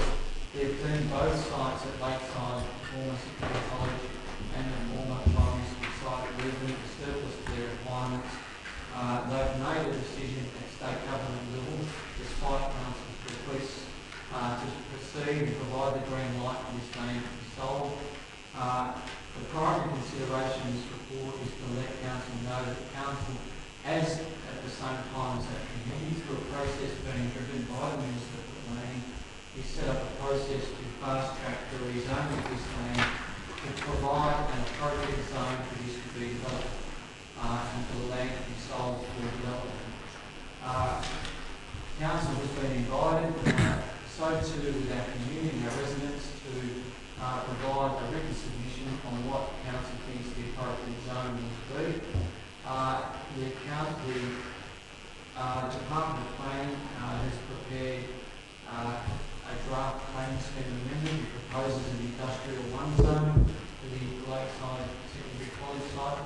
It proposes a general residential zone 2 for the Riverton Primary School. The report takes you through each of those planning scenarios, the process that's being run by the state government, the narrow window that council and the community have in which to make a submission in response to that process, and it provides you with a recommended approach and some key points to put forward in the council submission. There are concerns with the Lakeside Secondary College site, a land parcel adjacent to Mary Creek, which is currently in public ownership. The report before you says there are some challenges there with the state environmental policy. that there's riparian corridors and creek corridors and special areas that warrant public protection. It's viewed as anomalous that the state putting forward this financial sale, and offering it to council as offered it to council purchase previously. Council has offered a range of options which the report takes you through as well. In regard to the Ruthven Primary School site, there's certainly a case where we're saying that it's perhaps the last chance at an officer level to get some much needed open space for the community in that area. That there might be another approach to what's been proposed before. But unfortunately, the process set up by the state to decide the zoning, we've been informed today that that excludes any consideration of public purpose. Can you explain that in more detail, please? Put another way, they are zoning this site for development and sale and development by others. They are not providing a platform where council, if it goes along and says this area should be in public park, this area should be in public conservation reserve. It's understood not to be the terms of preference of this community because of considerations such as this. And the council will have to negotiate outside this process directly with the government on purchase for public or community use. And previous council reports have summarised that Lakeside Primary had a secure, Lakeside Secondary College had a secure continuous access along the area creek reserve for amusement. There has to be a reliance on things like the environmental significance overlay, which already applies to that area to protect that area from inappropriate dangers and so on. Mr. Deb? Mr. Mayor, previously council have requested the state government to declare them as public open spaces through council decision. Because it's already in public ownership, the council wanted that to be declared as public open spaces, and even if it's not given to council, that's where our decision remained before. Councillors, I Councillor have a Greco. question, if I may, just in Councillor relation to Greco. what I've just heard. Just in regards to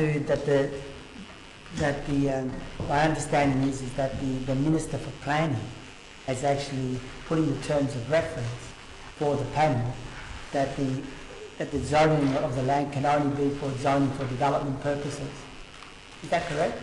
That's correct, Mr. Mayor, but there can be an instruction issued by the department to open that consideration that we checked today, and that was the response provided to this, that it's beyond the scope of the current advisory committee in relation to these matters. So just as a supplementary question, so in relation to what's being recommended here, if it was to be proposed that our preference would be for public use zone, that would not be heard by the panel? Mr. Mayor, we can certainly put that position as strongly as possible on, so council is open to putting that forward. The advice back to my staff today was that it's unlikely to be favourably considered. So I just want to foreshadow that I'll be moving an amendment that we argue for public use of that. Public use Include that in the recommendation if you like. Councillor Lee, question? Yes, just a question, just so I'm hearing absolutely clearly.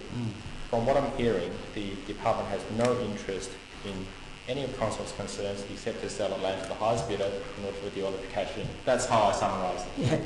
Yeah. Mr. Mayor, I can't really comment on that. This is a process about deciding what the zoning is. Yep. That's essentially the report. We can read between the lines. Darren. Yes, we can. Question, Councillor McCarthy? Oh, look, it's clear that there is a very tight window ahead in relation to both the Lakeside land and the Ruthven land. What I'm concerned about is, and whilst I appreciate the work that officers have put into this particular report, and it's good to have this in front of us, it seems like we need to be operating on several fronts. And I'd like to ask if officers, and I'm happy for us to take 5 minutes if we need to get the wording right, because I think we need to get it right. If officers consider that there are additional points that need to be added to this around both council being able to advocate to the appropriate ministers in the appropriate way and the appropriate local members in the appropriate way regarding the flaws in the fast-track development process up until now. Secondly, the opportunities that council has or hasn't had to purchase land at various rates and what options are still available. And thirdly, what other options are available to council both to secure not only the purchase of the land at an appropriate price, but also to have addressed the issues and flaws in process up until now in relation to the consideration of this. I'm just concerned that what we have here puts us in one position, and I would hate to think that we get played out again on an issue like this when it is clear that there is a lot of ministerial involvement in this, and potentially, given the community concern, that is very clear the potential for both ministers to hear council's concerns, because I do not want council to miss out on the opportunity to secure this land for community use. So I'm looking for something a bit more comprehensive than what we have here. I'm wondering if it's worth a suspension of standing orders to allow time for the wording of the motion to reflect the range of issues that are coming up. Your hands, councillors. Mr. Mayor, just on that, because I moved this motion. Sorry, I moved this motion, and I think we need to really think long and hard about this for obvious reasons. And I was going to add some amendments, and I know that Councillor Greco foreshadowed some amendments, but so maybe if we can hear those first. I don't know. I'm happy to, if council wants to consider suspension, so we have a chat, informal chat. I'll move for suspension of standing orders. I'll second suspension. I just wanted to know. One at a time. Councillor McCarthy's moved suspension of standing orders to go for a break. Second to Councillor Yeah, I'm happy to. Yep. All those in favour? Carried. Got 10 minutes, councillors, 10 minutes. Can we have a 2-minute break? 10 minutes. 10 minutes to work on this. Got 10 minutes, guys. 10-minute break. Members, go. We've got a 10-minute recess. We're going to have a bit of a chat, informal. You're more than have a contribute amongst councillors. We'll be back here at 8:52. 8:42 according to my watch. 8:52 we'll all be back. Councillors can share their ideas with other councillors. What are your changes?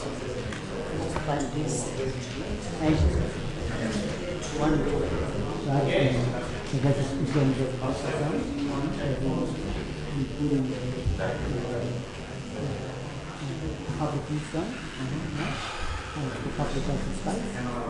That's what we go to. That's what we go and argue that. Yeah. Going back to he said 4,000. Yeah. For a reader to go back to 1.4. Because that's what was that's what was previously open space. Yes. Yeah? Yep. And that's what we should go back to as a starting point in our negotiation. Here we're going down, it's just 2 or 3 blocks of land. It's not much. It's not much, 2 or 3 houses. And we're calling for a meeting. Well, you've got the minister coming here next week. No, we want a special meeting. I know, but what I'm saying is that you want a special meeting. But I would have thought that this is kind of the sort of issue which you would. You've got the minister first.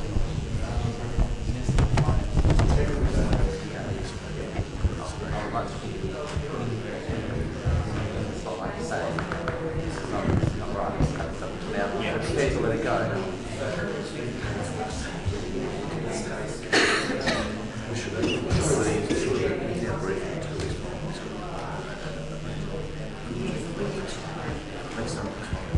Well, can you make it a priority? I don't think we do that. I was quite happy.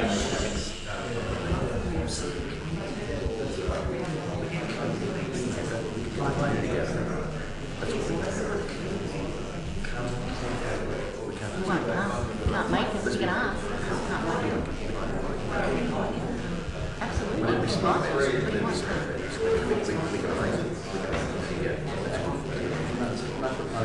One line that council make the number of priorities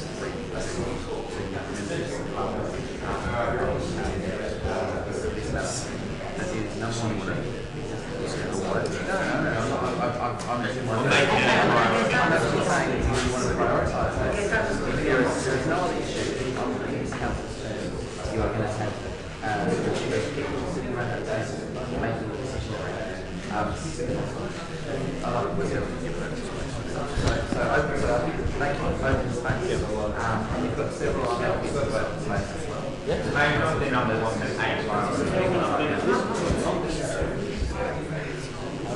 this decade,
welcome back.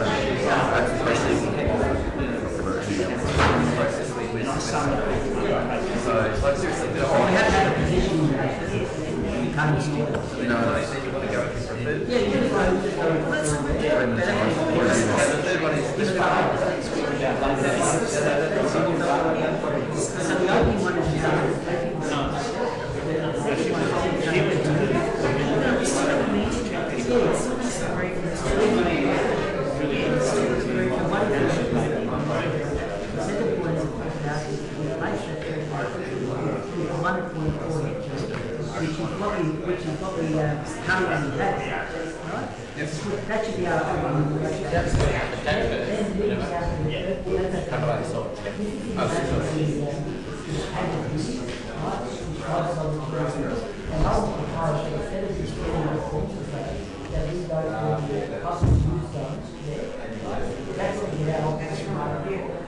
which is consistent with what we want, and then going down in relation to also, that's okay for the environment or the rest of the time, should not decide we want public use also. For the rest of the time. For the rest of the site. So what that does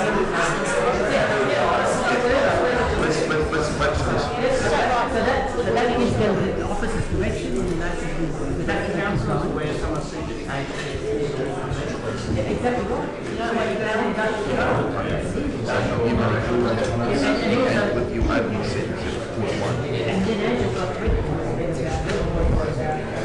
Combine them together.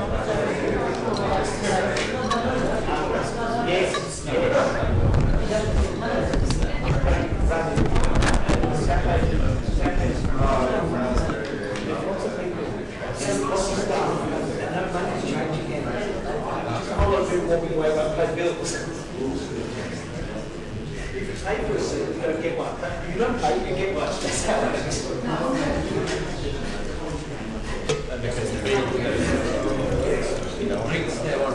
Thank you, sir. But they didn't because they had to educate them and they kept them, they fed them.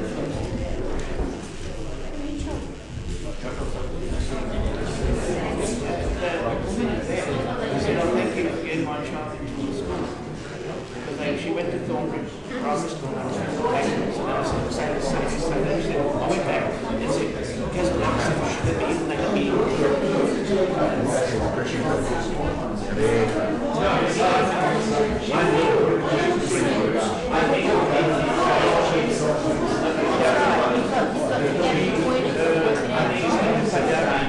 My husband was a policeman.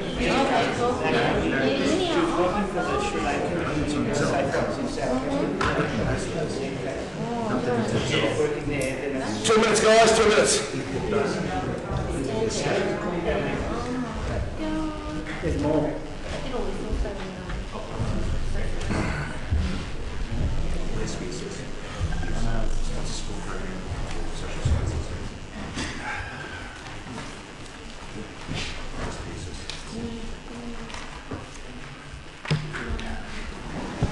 Are we all here?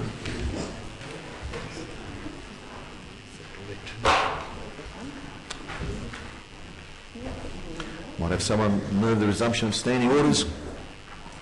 Councillor Lee has moved the resumption of standing orders. We have a seconded by Councillor Greco. All those in favour? Thank you, Councillor. We're now back to consider this late urgent item for consideration, where I will take amendments to be considered one at a time. Those council proposing any amendments to the recommendation on page 3. I think we had Councillor Villela moving. We had Councillor Villela move and Councillor Walsh seconded. Yeah. I think we need, But we need Councillor to, Villa's not here. wait until Councillor We'll have to Villa wait for her to come returns. here. So, Anyway, in the meantime, we can tidy up some of the wording for those of us who are proposing some amendments to the recommendation. I'll propose some wording, but I think I'm going to have to propose it again when it's Yeah, you do. So let's happy to wait. Yep, let's wait. Whilst we are waiting, could I ask a question? You may, Just to Councillor get Greco. clarification. I noticed there in the Office of Recommendation, the fourth dot point in relation to point number 3, it talks about a minimum of 8% of the land set aside for public open space. I just was wondering, how did we arrive at 8%? Mr. Mayor, the usual maximum in the planning spend is 5%, and the arguments put forward in the report to say that the loss of this land and the fact that it's being sold does create a phenomenon on the site, but also a loss of space that was there previously for the community. And if this land is not available, there's, as the report says, there's a large gap left for the community in terms of meeting their passive recreation needs, as articulated through the open space strategy. So we think that's the maximum we can ask for, is above the usual 5%, but these are unusual circumstances, and the approach suggests to augment that with other processes to reduce the cost of our community. Okay, Councillor Villela, seeing you were the mover and Councillor Walsh the seconder, we're proposing to accept amendments one at a time. Those which are going to be proposed by councillors, we're just waiting for some wording. So you are the mover initially from the current one. Councillor McCarthy. I was happy to propose some additional words if Councillor Villa as the mover is happy to hear them. Yes. Yeah, sure, Councillor. Which is to insert a new point 1 before the existing point 1, which would read, so it would read that Council, 1, designate the future of both sites and Council's preference for the retention of these sites as public open space as the number 1 issue for discussion with state and federal members at next week's Parliamentary briefing. Council government briefing. Yep. Okay. And Thank you, Councillor McCarthy. That's accepted? I'm happy to accept that. I think it's an opportune time, and this is a critical issue, Mr. Mayor.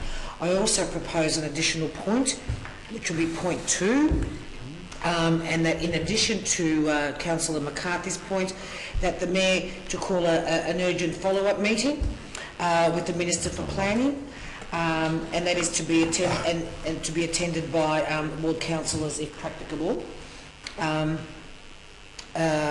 also Mr. Mayor and the Minister and the local member as well, Minister Scott. Also, another additional point would be that officers to arrange a community meeting before May 27 at the Reservoir Library, the new Reservoir Library, because the old one's falling down, and initiate a communication strategy to promote the community meeting. And we invite the Minister for Planning and local member, Mr. Robin Scott. We can only invite them, Mr. Mayor. Should we also include the Minister for Education? They won't. No, I think that's enough. Thank you. But I think those two are probably the most important, Mr. Mayor. But look, they may not come because Thank you, Councillor Vaughan. Very important you had that worded correctly. Yes. I've got it here. I've got it written down. They're the two additional points that I would like to add. And of course, we know that Councillor Greco has foreshadowed some other amendments. We will hear those. Can we note where would you like yours included? Yes, please? I would like mine included. Councillor McCartney would be point one. Everything else is numbered numerically. And Point 1 becomes 2, 2, 3, 3, 4. Yes, and what is the document? And have we got the document there? Is it there? Yeah, so mine would be, so Councillor McCarthy's would be the new 1. And mine would be the new 2 and 3. And I understand that the old 1 and 2 will be amended by will be proposed by Councillor Greco. Does that make sense? Not really, but anyway. Councillor Greco. Does it make sense? Let's get the wording down first, then we'll worry about the order. Councillor Greco. Okay, I'll go through some of the amendments like that. We've got a copy. I agree with the amendments that have been put Hang on, forward. Councillor Greco. I can't hear. There are people talking over here. Okay. I think it's very important we all concentrate on this one. Yeah, okay. Councillor Greco. Okay, so we've got the first 3 clauses there. Then clause 1, that as it appears there in the recommendation, which now becomes clause 4, I would like some wording change there. And the wording change that I would propose is that at the moment it says that a minimum of 4,000 square metres of public open space. What I am suggesting is that we authorise the officers instead to achieve a 1.4 hectare, which was previously available for open space for the benefit of the community. Move us happy with that. So that's one point there. Then moving down to point number 3, as it appears there on the recommendation, which now will be point number 6. There's a couple of dot points there. And in relation to the first dot point, in regards to Glasgow Avenue and Reservoir, where it says there preference for the general residential zone, I would say that we give directions to our officers, authorise our officers, that the preference would be for public use zone, public open space, as the most appropriate zone to apply to that site. Thank you. Movers accepted that. Yeah. And then moving down, in relation to where it says further down, in relation to 31 Radford Road, it's got the first dot point there. What I would put after that first dot point is a second dot point, which says that preference for the public use zone, public open space, as the most appropriate zone to apply to the rest of the site. As you note, that part of the site will be as a portion for the ridge line, and the rest of the site will be for public use zone. That's what our officers should argue for. And then that third dot point there would sort of naturally flow from as it is. So they're my amendments. I hope All accepted by the mover. Yep. Thank you.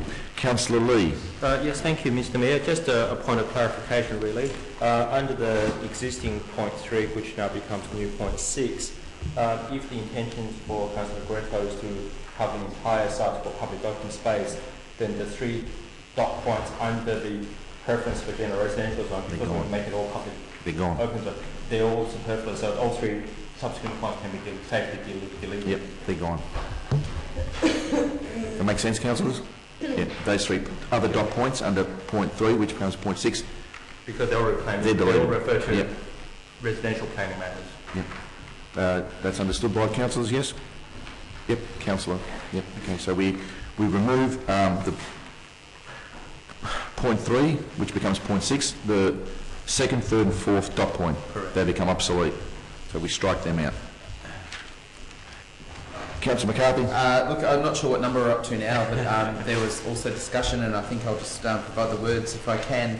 Would be, I think, point 7, which would be write to the Minister for Planning, requesting a review of the conduct of the fast-track government service process in relation to these matters, given the issues around notification. Exact wording, which I think the mover will accept. Yep, the wording, and as a matter of priority, and a freeze on the fast-track government service process in relation to this item. For these two sites. Thank you, Councillor McCarthy. We'll need that wording exact for our minutes. Sure. People can have a moment or two to digest all that. And then I'll open it for debate or comments.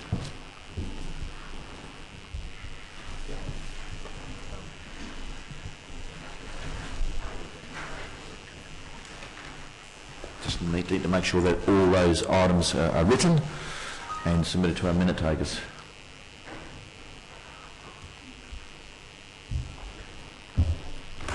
So we've now got 7 points here.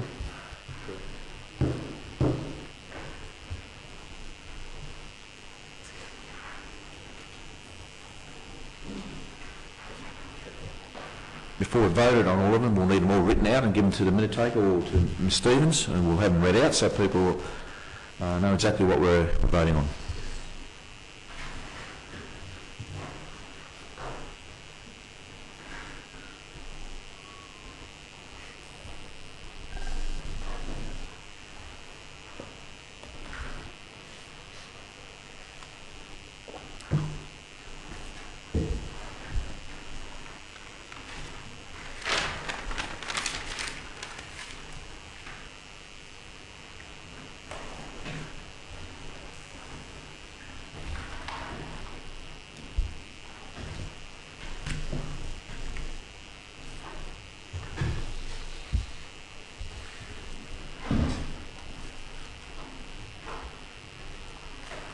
Mayor, I have the exact words for that point 7. Would you like to hear those again? Let's hear it whilst the others are still completing theirs, and which becomes point 1. Put 1 and 7, both points, if you can read both out. So point 1.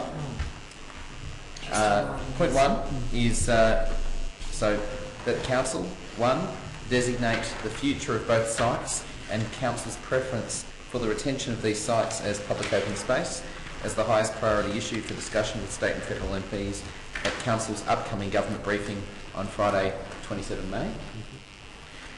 And point 7, the council write to the Minister for Planning requesting an immediate freeze on the activities of and review of the conduct of the fast-track government land service in relation to these sites. Good.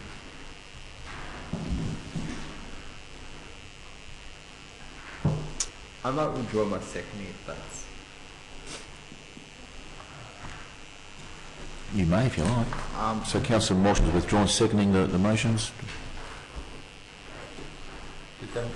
Okay, well then, Do we need to, does that mean we need to redo the No. whole... so No. we need another seconder. Just another second, that's all we need. Yeah, I'm happy to. Councillor Greco, thank you, Councillor Greco. I'll explain.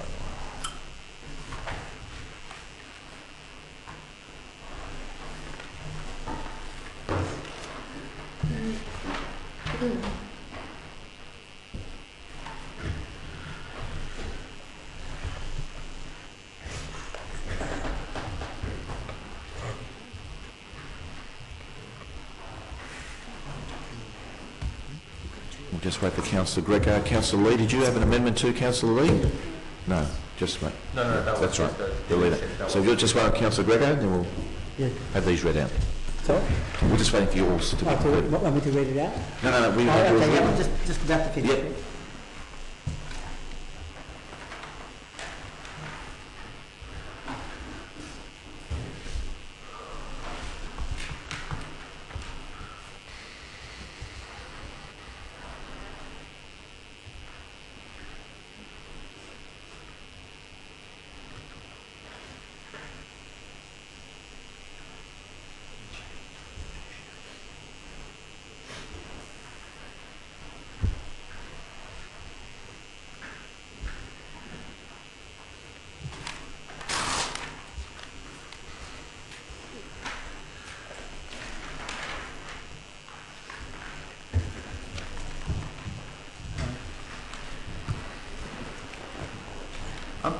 actually, Councillor McCarthy, would you be happy to have an amendment? Because in terms of could I ask for an amendment to point 1? Let's hear it first. Let's hear it, and then we'll see what you've got to say. Yeah.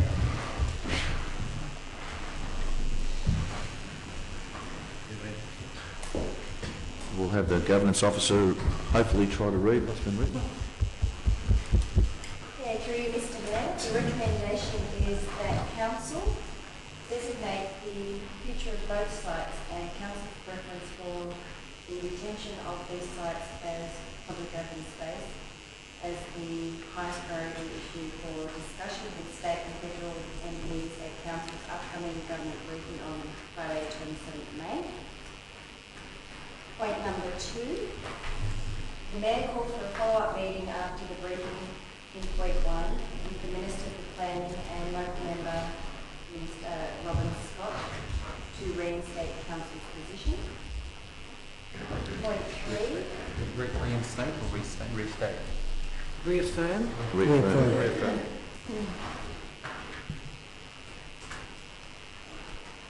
Point 3.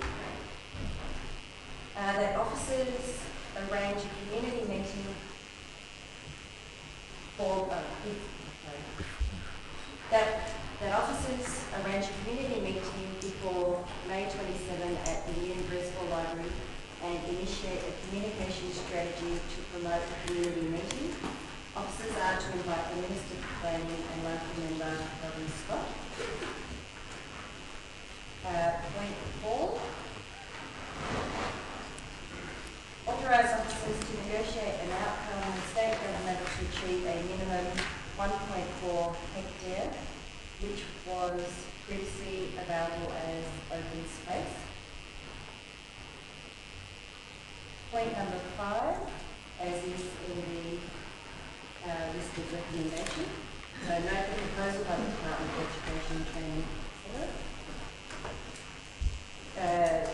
The new point 6. Authorise officers to lodge and present a submission based on the following key points. In relation to 74 to 76 Glasgow New Reservoir, preference for the public Use. public use zone, public open space. Then the next 3 dot points are deleted.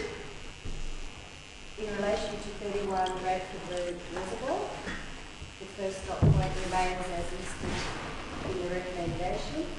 A new second dot point is added, reading preference for the public use zone, public open space, as the most appropriate zone to apply for the rest of the site. The third dot point remains the same as listed, and the 7th dot point is that council write to the Minister for Planning requesting an immediate freeze on the activities of and review of the conduct of the fast track government land service in relation to these sites. Very good. Mover was Councillor Galola, second was Councillor Greco. I think we're pretty clear on all that. Councillor Waller, do you wish to speak to it now? I do. Thank you, Mr. Mayor. How long do I have? 3 minutes. Okay.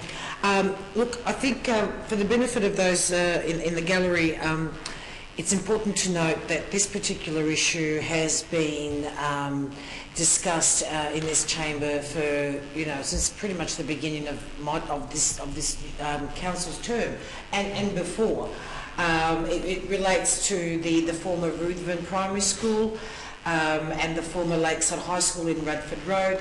The former Ruthven Primary School is a significant site, and our position has always been, Mr. Mayor, that it should remain, it's public land, it should remain in public hands, and that the state government should simply handed over to council, and so that the community who have actually paid for it through their taxes can benefit, can have benefit of that space. Also important to note, as Councillor Lawrence pointed out, there is a deficiency of open space in that area, and therefore it's even more pertinent that remain in public hands. And the outrage I'm feeling, Mr. Mayor, and I'm sure it's shared by all of us, is that we have been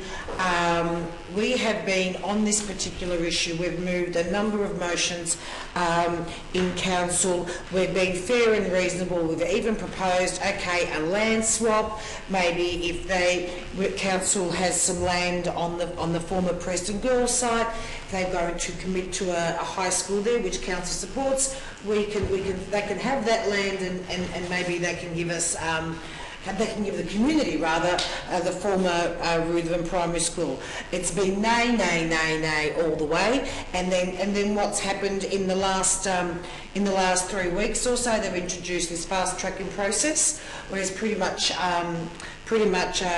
made it really difficult for us to further engage in the community. Farce. Sorry? A farce. Yes, a farce indeed. I would say what's happened, Mr. Mayor, is that the community, forget about council, the community whom we represent has been treated with utter contempt, and it's an absolute disgrace. I'm so glad that it seems that the view in this chamber, is shared. I just think it's outrageous that we operate on good faith. We meet, the officers make the time. We operate in good faith. We have sound positions, sound policies, being fair and reasonable all along. The community's behind us on this issue, and the state government and various bureaucrats and ministers basically just have taken us for a ride and made fools of us.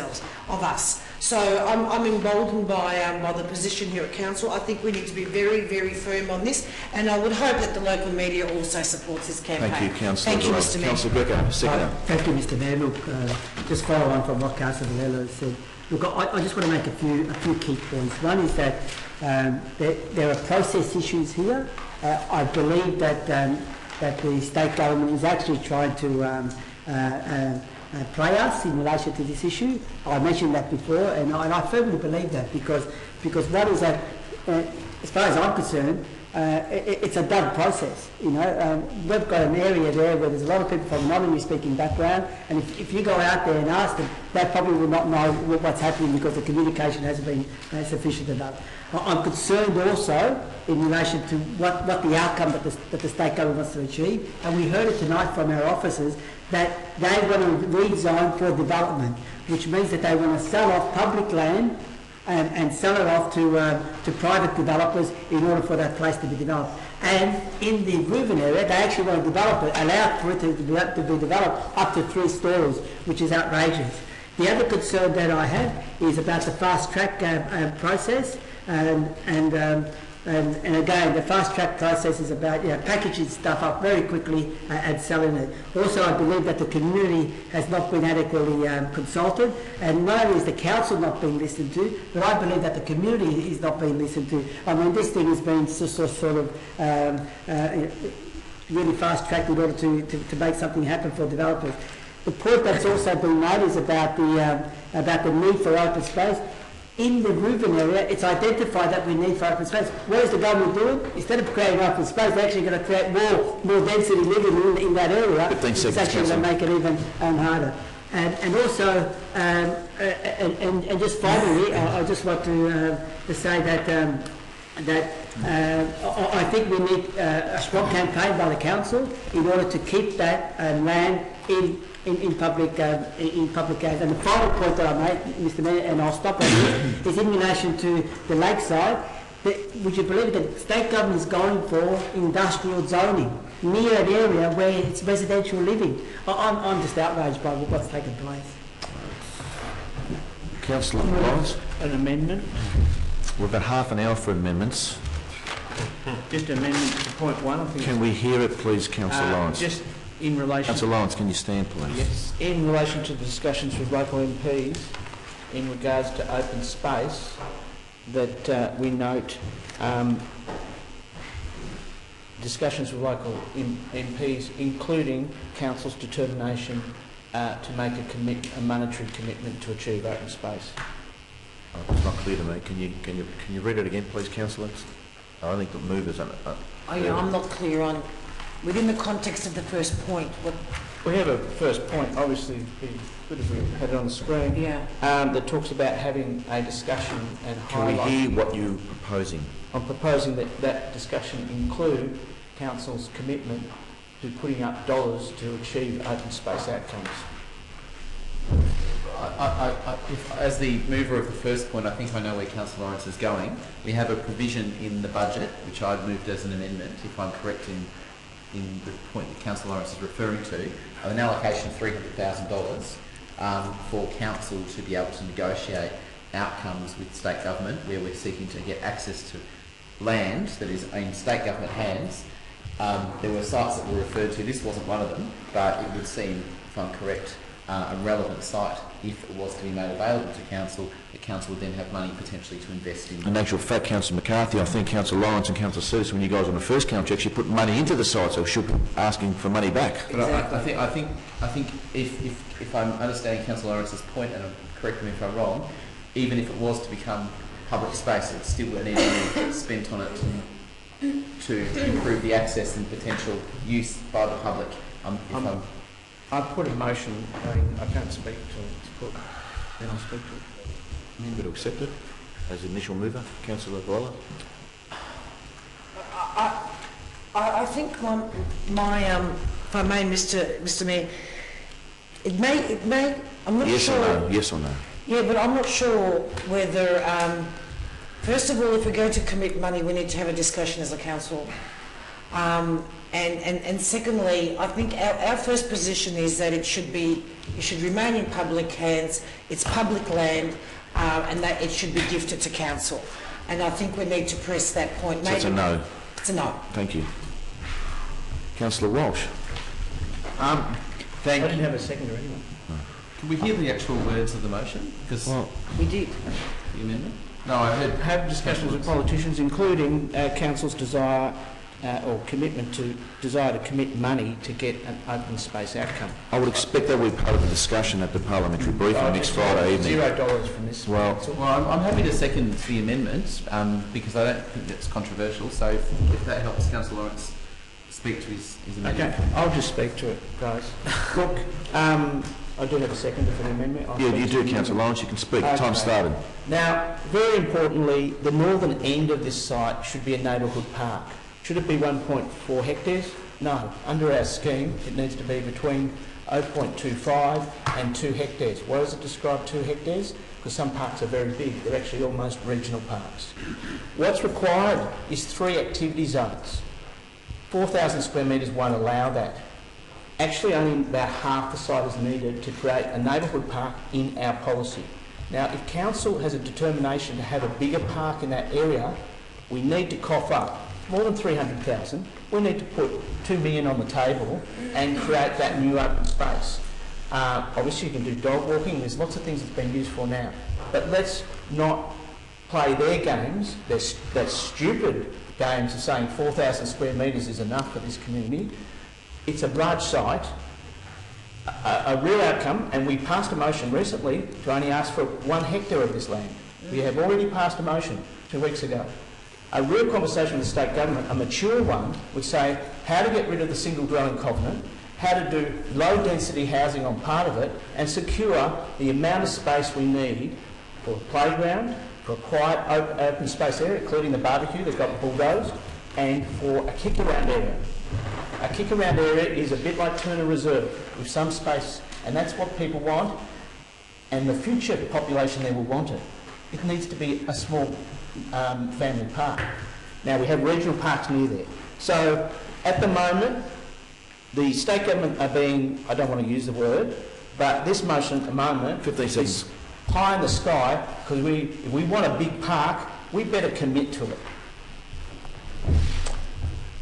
Councillor McCarthy. I wouldn't endorse everything that Councillor Lawrence has said, because I think that some of it was in contradiction with the general spirit of the motion. But I think the point of being able to if you're going to have a conversation with key decision makers, including ministers, local members, you want to be able to demonstrate that you are serious about retaining that site in public hands, and you need to demonstrate the capacity and the will of the council to put some money into actually turning that site into the potential public open space that it could and should be. Now, and this is an argument for our community that our community needs to hear this as well, is that if that land wasn't remaining in public hands in both cases, there's the opportunity for the council to invest in that significantly and considerably over time, but also in the immediate term to actually bring that into being as a genuine public open space. And I just would make the point, the reason why I mention that is that the report itself actually refers to the fact that for a number of residents,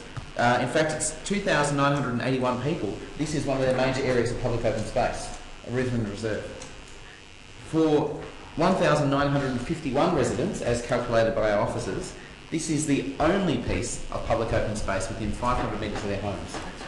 So I can't imagine a situation where if we were lucky enough, and I think we are playing with luck here, but if we were lucky enough that the ministers behind this, these sets of moves were to actually get on board, and I think the only thing that's going to do that is public pressure, if we were, then we want to be showing that we are serious about investing and transforming that space into not just what it is at the moment, but something which is a genuine regional park.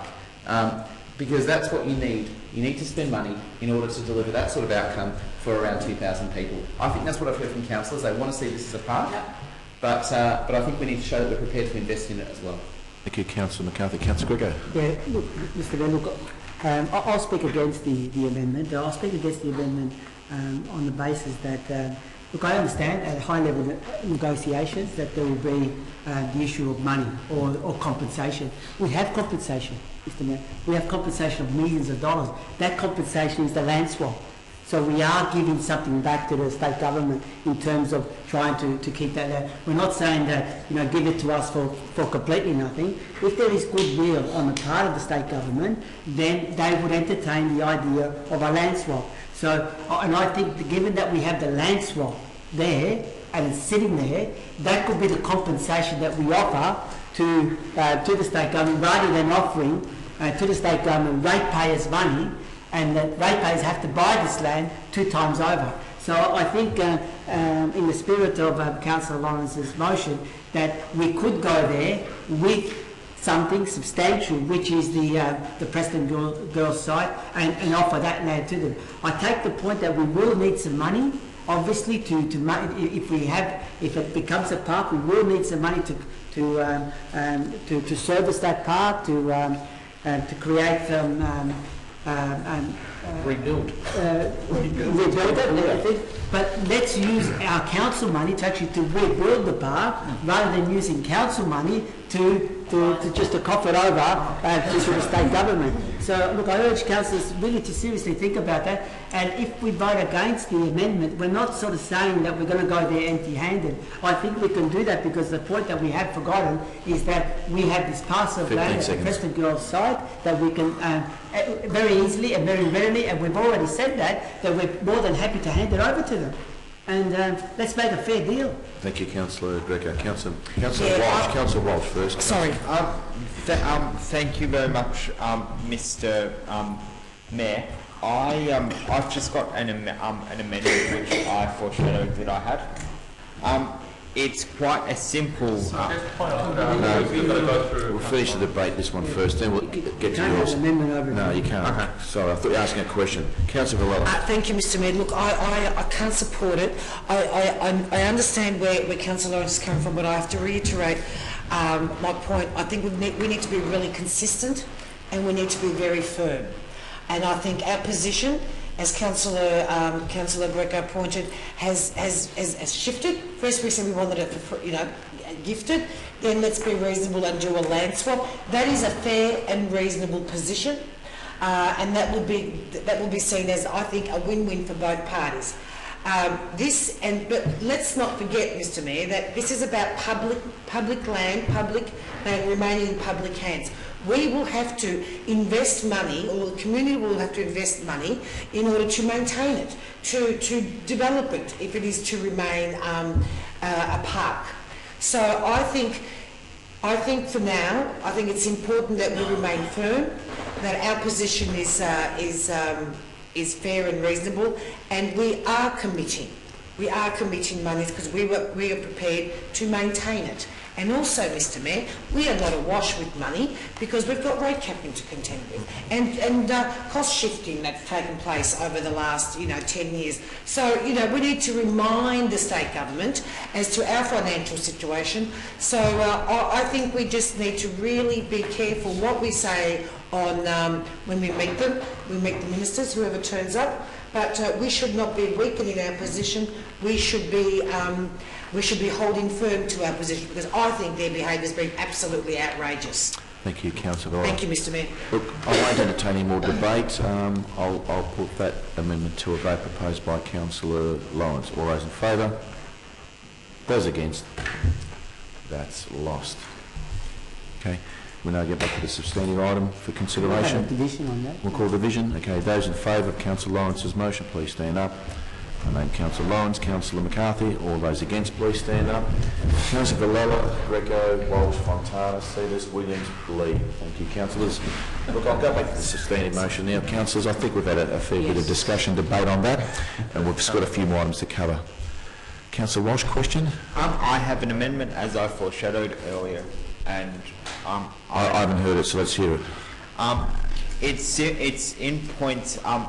It's in point 1. It's just where it says make this issue the highest priority. I know it sounds pedantic, but I would like to remove the word the highest and just simply write a priority. No. Not accepted. No. And there's no seconder there, so that's lost. Sorry. I'll second it just to hear the debate. Thank you, Councillor Lawrence. Thank you. I'm conscious of the time too, so I really thank you for that. Councillor Walsh. Thanks for seconding. Look, the reason why I'm saying, the reason why I needed to put this is because, and I'm disappointed that it's not being accepted, because to say it's the highest priority is saying that no other is effectively saying that that no other issue will be discussed at the briefing. There are significant issues facing this council and which are important at a briefing. Multi-purpose sports stadium. The Darwin Arts Centre, we have a federal election and coming up on July 2nd, and we would probably want to be speaking to people about the Arts Centre, various other issues. But to say that this is the number one priority and not just a priority seems doesn't seem right to me. Thank you, Councillor Walsh. Councillor Lawrence, as seconder. Yes, Mr Mayor, I took the motion in a different spirit in terms of Councillor Walsh was taken in the hierarchy of the discussion there. I took the motion to mean that open space was the highest priority in regards to this site and that discussion, that conversation. So I took it slightly differently. Okay. But I did second Councillor Walsh because I did want to hear what his take on it was. But I would remind councillors that 2 weeks ago we passed a motion saying that 1 hectare of this site should be designated for open space and 0.4 of a hectare should be designated for women's housing. So there is a kind of flip-flopping and inconsistency going on. So so that's why I did second it, because of course women's housing and housing for domestic violence is as high a priority as open space, especially when you consider the open space requirement here could probably be catered for with even 12,000 square metres. Any debate or comments from councillors? If not, I'll put that to a vote. All those in favour? Voting for Mr Mayor for the amendment. Oh, the amendment. I'll put it straight to a vote. There's no one else wanting to discuss or debate it. The amendment moved by Councillor Walsh, seconded by Councillor Lawrence. All those in favour? Those against? Lost. Can I call a division? You may call it. All those in favour, please stand. I name Councillor Walsh. All those against? Councillor Dalella, Greco, Lawrence, Fontana, Cetus, Williams, McCarthy, Lee. Thank you. I now propose to put that item to a vote. The substantive motions of all the amendments moved by Councillor Dalella. Councillor Greco seconded. I'd seek to speak to the substantive motion. We've spoken enough, Councillor Lawrence, I think. Okay, we don't need to speak anymore. I'll propose that it go to a vote. All those in favour? Carried unanimously. Thank you, councillors, and thank you, officers, and thank you, members of the gallery. We can now move on with the rest of tonight's agenda. It will be noted as unanimous. It will be noted unanimous. Thank you. The next item was another urgent item for consideration, the Herbert Street item. Councillor Lee. Yes, thank you. I move the urgent motion. Second, Councillor Williams. Councillor Lee, just Thank you, quickly. Councillor Williams. This motion has been seconded for councillors. It basically, for the benefit of the gallery, I'll read it out very briefly. The council, having received further information following the decision to make its decision, following the decision made at its ordinary council meeting held on the 21st of March 2016 regarding the use of the road beside 20 Herbert Street, Preston, withdraws its objection and directs that the recently cancelled notice to comply sent to the occupier of 20 Herbert Street is not to be reissued unless directed by council. 2. Commence the statutory process to discontinue and sell the adjoining owners in accordance with the council's sale of minor asset policy and the whole of the road rear of 15 to 25 Bruce Street and 10 to 20 Herbert Street beside 20 Herbert Street, Preston.